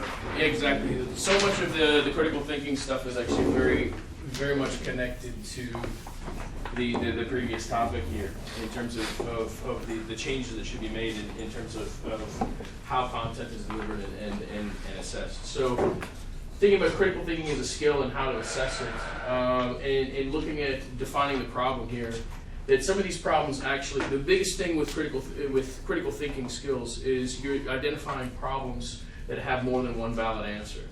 Right, so this is where this actually takes and it causes the student to have to think about the possible answers and weigh those. Also, some valid answers also have more than one path to arrive at that valid answer. There's another thing here in the current curriculums here. There's a lack of exploration, self-discovery in terms of the process of arriving at an answer. So much emphasis is placed on an answer rather than the experiential knowledge that is the process of getting there, and which results here in tentative decision making, which is very much based upon a fear of failure. The standardized testing sets up the idea of being assessed that everything is a pass fail, or this idea of everything having this very specific outcome, a graded outcome. Not everything has that here. So the key stakeholders in this really is just society as a whole. I mean, the political and economic impact of enhanced critical thinking skills comes to the next thing here is that critical thinking is the foundation of human progress or stability. So enhancing those here in the areas of both economics and politics, you have a much more stable environment, both economically and politically, as decisions are made in the context of many possible outcomes. Looking at down here to this idea of what are current solutions that are out there that are very effective for helping kids develop critical thinking skills. Minecraft is a fantastic one, and Microsoft has released a bunch of education packs for Minecraft that can apply all kinds of different things into that. Sims actually is a very great solution as well. There's all different types of vertical scenarios for Sims where kids actually can go and create families, can create all different types of things, create jobs, homes, and all those sort of things, and see the possible outcomes of things. Robotics. is a great type of initiative. And robotics, what's interesting here is the idea of robotics. There's a lot of things in robotics and teaching kids how to program robots that have nothing to do with technology, right? So you can actually do and teach some of these skills in low-income areas where there's not an access to technology, where kids can actually learn how to program another kid. So you teach kids sets of instructions on cards, and they give those physical cards to another kid, and the kid actually makes the functions as a robot. So technology is not, actually an investment in technology is not necessarily needed in order to teach kids how to program. As an example, my dad growing up, he was working for digital equipment corporation on these big computers that were tens of thousands of dollars. He would come up with ideas in the night of how to program something, and he would go and write the code out by hand because he would take it into work and then actually put it into the computer, right? Because it was cost prohibitive for him to have a computer at home. That's tens of thousands of dollars. So teaching kids, you can teach kids how to program on paper. And it's very, very effective in teaching them the concepts of programming and instruction, which could actually later translate into both basic skills for STEM, but also critical thinking skills. The biggest point here is, the biggest thing in the future that's needed is a shift to a progress-based assessment for both students and teachers, rather than simply a performance outcome, right? And by progress-based assessment, what that means is having the necessary requirement of being able to understand a certain set of understandings or outcome, and then moving, as you move forward, the student says, okay, what did you learn here to here? What did you learn here to here, here to here? And also right now you're looking at just raw scores for teachers in terms of how teachers are assessed, and you're not looking at, well, how are they taking and improving the progress of different students, and looking at the actual level of the students they have coming in, right? So, I mean, coming back to this, just the general concept of critical thinking is not considered a skill, right? And the shift of teaching critical thinking as a skill is the biggest difference in terms of creating from a knowledge economy to actually an innovation economy. And there's an incredible difference. China is a knowledge economy, right? Where it's STEM is the focus with engineering. To be an individual economy or an innovation economy requires that you have STEAM, right, which includes the arts and critical thinking added into that mix to be able to truly innovate. That's pretty much all what we got. Great stuff. On that note, we are going to end. Let's give them a round of applause. This has been awesome. I'm blown away by the thought process that you guys went through, and we could spend weeks talking about each and every one of these topics. So I appreciate you guys spending time diving into each one. This is hopefully the beginning of a conversation. I hope that you will take what we've talked about today and go back to your respective industries, whether it's in a classroom, at a district level, at a hospital, wherever it may take you. Continue having this conversation. It's super important. I have to give a plug for Hal Speed's organization, Taxi. They're a fantastic computer science education organization. You should definitely go and check out their meetup. They are second Wednesday of every month. Give or take. Give or take. But Texas Association of We're on Meetup, so just look for computer science education. Yes. Are we doing a lightning round tonight? We're literally we have 6 minutes left, so. So that's a yes. Yes. So real quick, the national petition went out yesterday for computer science education. So if you haven't gone to change.org/computerscience, please do that and sign the petition and encourage other people to sign it. We're asking the U.S. Congress for additional funds for teacher professional development for computer science. The open source conference is going to be in Austin this year, OSCON. On Sunday, May 15th, they're having Kids Day. For students, it's $25, but if they need a scholarship, I think there's some wiggle room around that. But the kids need to register. There's a full day of workshops, lots of great stuff there. So take it. OSCON, OSCON. Open Source Conference is put on by O'Reilly. And then, I don't know the date, later in the month, The Women Who Code meetup is putting on a showing of Girls Code movie at the Stateside at Paramount. That's the Code Go Austin event I mentioned at the beginning of the session. Okay, I missed it. No, that's fine. I'm just saying that's and there's some scholarships up for grabs there as well. Yep. Others, lightning round. We're doing it. Let's do this. Sure. Yeah, Scott. So 2 things on May 7th at McAllen High School. The Austin School District is having a innovation summit where they're trying to get input from the community on how to bring more innovation into the school district. And it's first of a part of a series, and there's going to be a follow-up tech tools summit. It's actually being co-hosted by us, by EdTech Austin, EdTech Action, with Austin Independent School District. And other school districts are invited to participate. We just sort of finalized this. That's going to be September 30th and October 1st. So if you're in a school district that is a part of this, we're working with EdSurge to basically curate innovative tech startups to come to Austin based on problems that are defined by the schools and the school districts. So trying to match up what we're saying, the actual problems that people are having, and then going out and trying to, from companies all over the world, trying to find the right companies to come here that are actually working on solutions to those problems. So if you're in a school district outside of Austin that's interested in participating, that'll be open to the whole community. You can come see Sean or I to get your school district involved in that as well. So May 7th at McAllen High School to give your input, and September 30th, October 1st. And we'll be putting out more information through our channels on that tech summit. And this is totally preaching to the choir, but please pay attention to the emails that I send out. I do like pride myself on not spamming you with anything. It's always relevant. So if you're in this room, I promise you the emails that come from me are going to be relevant to all that stuff. So thank you, Scott. Others, lightning round. Quick. So Round Rock School District is starting their own STEAM campus this next year.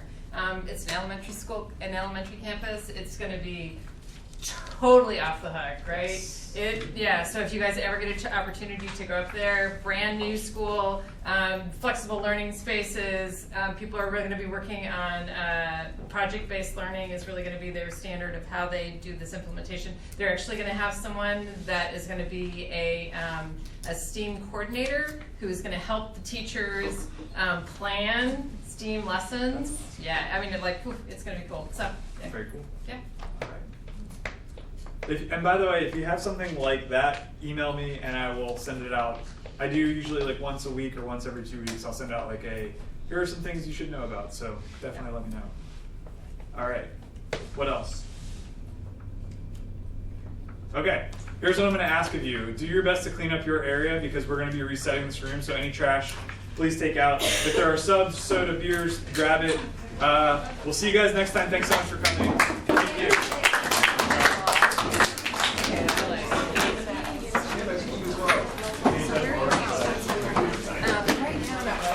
I'm in district.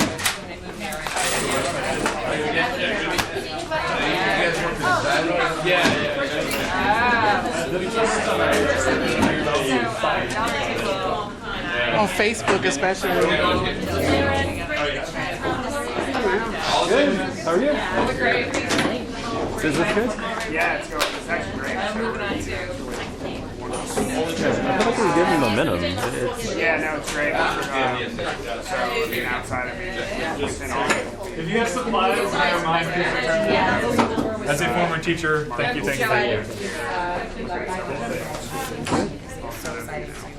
See how public, see how the middle school watch prepares. Yeah, for the It was fantastic meeting you. It's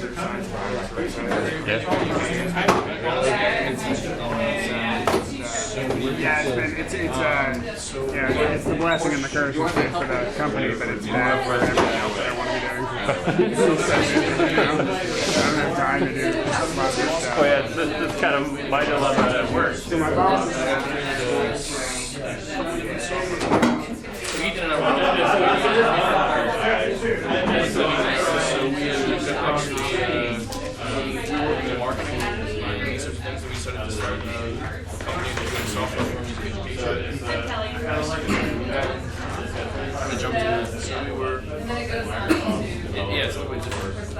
So where in Dublin?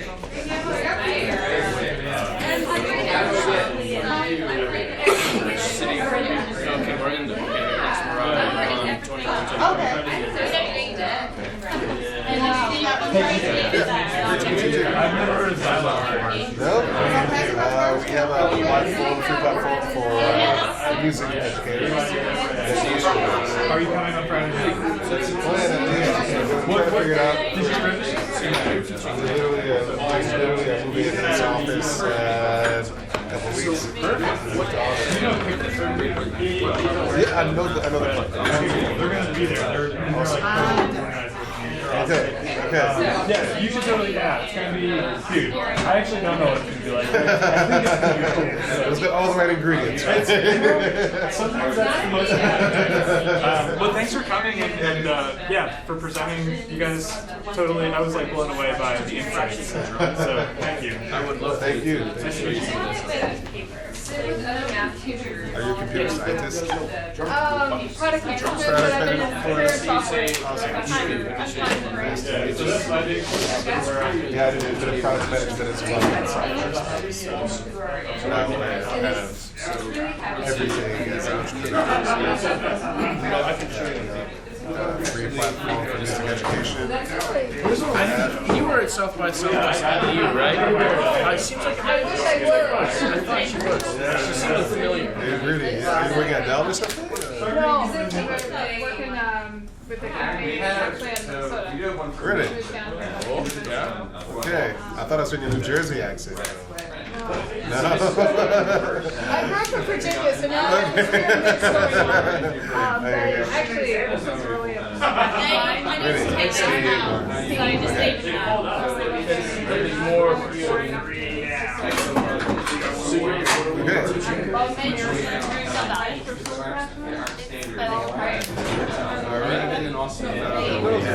We can figure something out. So you're like, what kind of software? Get rid of it.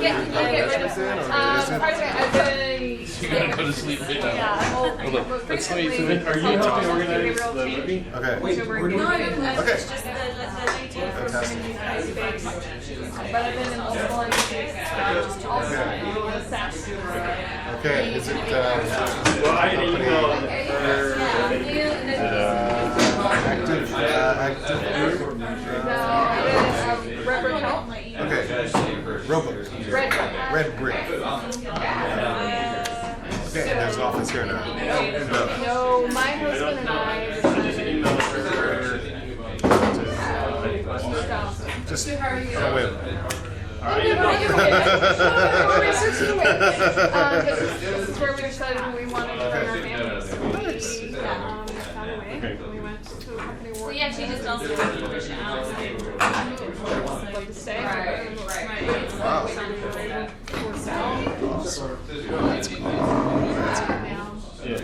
Hi, how are you? Nice to meet you. Product management. Okay. And software. Okay. For what company? So there's one of us recently with Redwood Health and Wellness, staff. So we were changing the platform. Compared to what? I am, I do this stuff. But the menu, I don't know. Work for education technology startup company that does. So, all the other tables. We're trying to get rid of some of the tables. My daughter's so maybe. Yeah, all kids love video games. That's why we use it. That's our hook.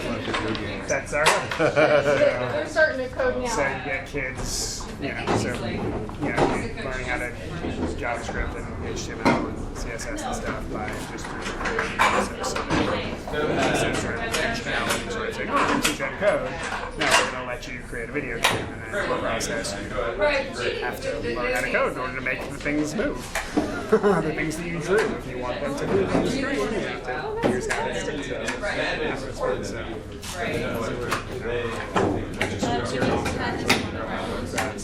You mean privately?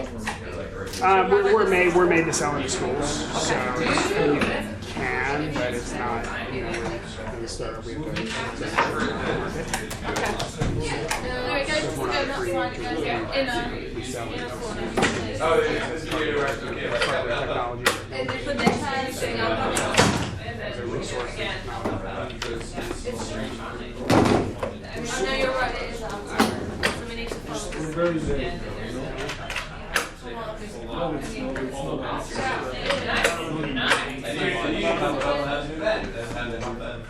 We're always.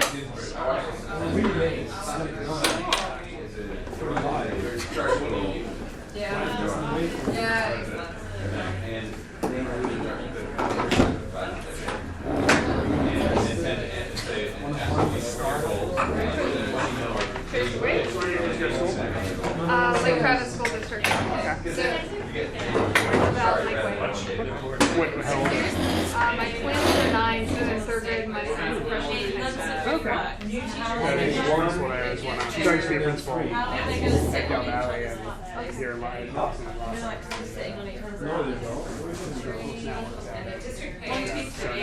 It's fun. We need one more. That's it. We're not at Lake Travis yet, but And then 2 at the back. yeah, if you're interested in involved in the school, maybe you want to see a video game. Let them know about us, and I'll take a trip out there.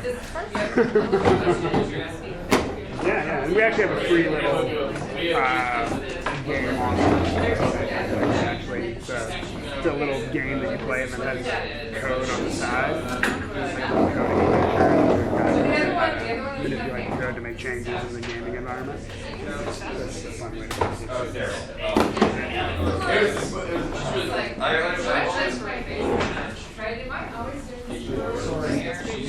Not at all. No. Zero minding whatsoever. We just putting them on these 2, so these can go out. Basically, we just leave them around the edges. Okay. So just these can go around the edges. Stack together. Yes, yeah, so it's like management platform. We need not to be folded in this. More of What about all these extra chairs? Around the edge? Around the edge? Put them around the edge. This edge. No, you can trip over. Plugged in.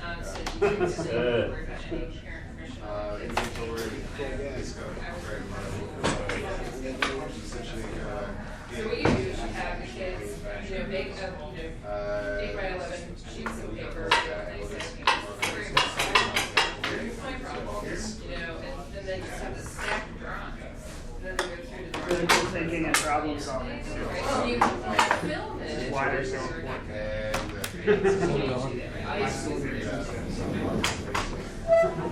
Yeah, so you have a microphone and you've got your camera. How do I do this? It is like Cool the fingers. then the kids can do, so then the kids are really focusing on the content. Can you see the handles? They're drawing on special stuff. Yeah, they really want to be special. Cool both. Yeah. There you go. So you have to work. Can I put some chairs? A lot of they're already. Triple table? Yes. Bring this one up first. No, and it was they don't like locks. It's like, I had to put all my content in. It breaks. You can unbreak them. Some of them. There's 2 videos of paper slides. And the kids make a slide. Yeah, so here you go. So here you go. So here's my little print. Like, what is it? Do you make a slide? Put one chair around that corner. There's no five now. Oh, you're right. I thought of my. One chair. It's fine. Then it's one chair there. So we fly to the so guess who's teammate or well, that's with your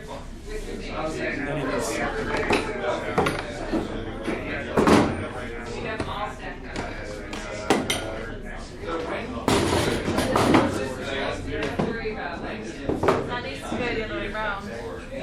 What? That. Why?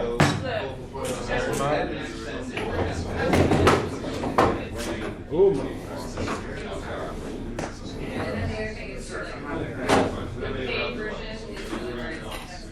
that's standard. Oh, that's what you expect. We'll get it by Friday. We'll get it by Friday. We'll get it by Friday and not Monday morning.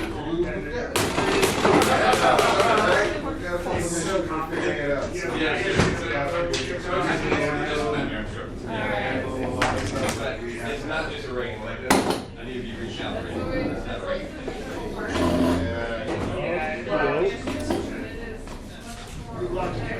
And what about this one?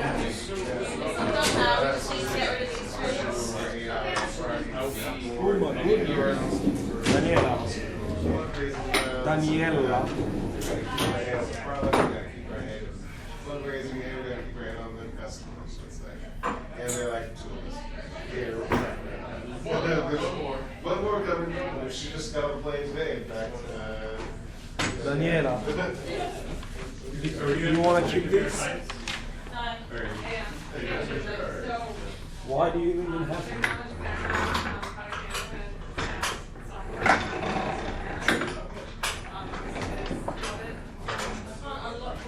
Yeah, too bad.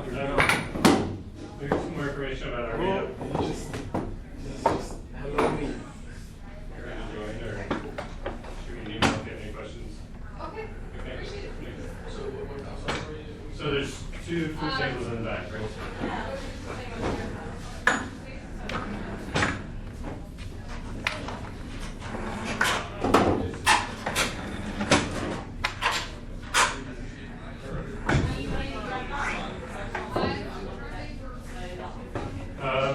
The ones with the... Oh no, you can't if they've got plugs.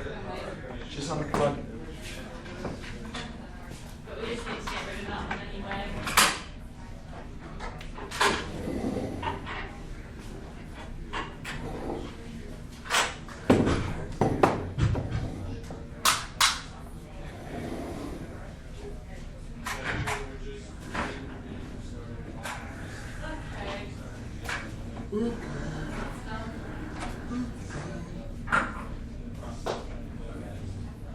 I think we'll just leave these now. We can put them along that wall, maybe. Yeah. Since we kind of shifted this that way. Why don't we put just the tables against this wall?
Yeah, that's it. That's everything. Move those chairs.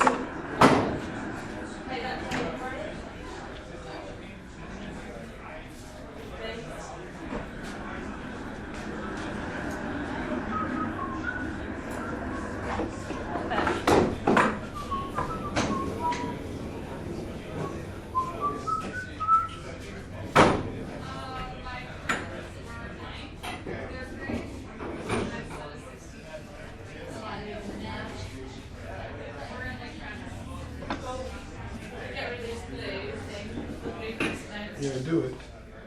We can move that here. Uh-oh. These guys want to get power. Well, there's nothing we can do about it. It's not perfect, but... Yeah, but it's close to what they wanted.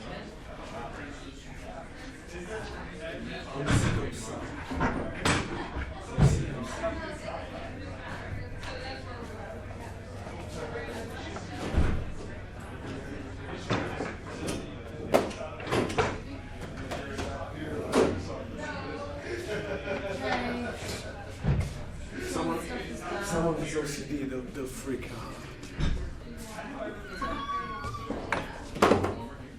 Why do they have like 6 people here? That's how they wanted 1, it. 2, 3, 4, 5, 6. Okay. Perfect, thank you. Good job. Yeah, this little space here is like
We can put that, put it by the, no, Sean will take the leftover, we can take a cardboard round the posters, post You need food?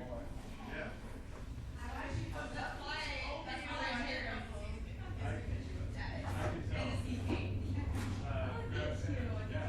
Kate, where did these go now? Going in that?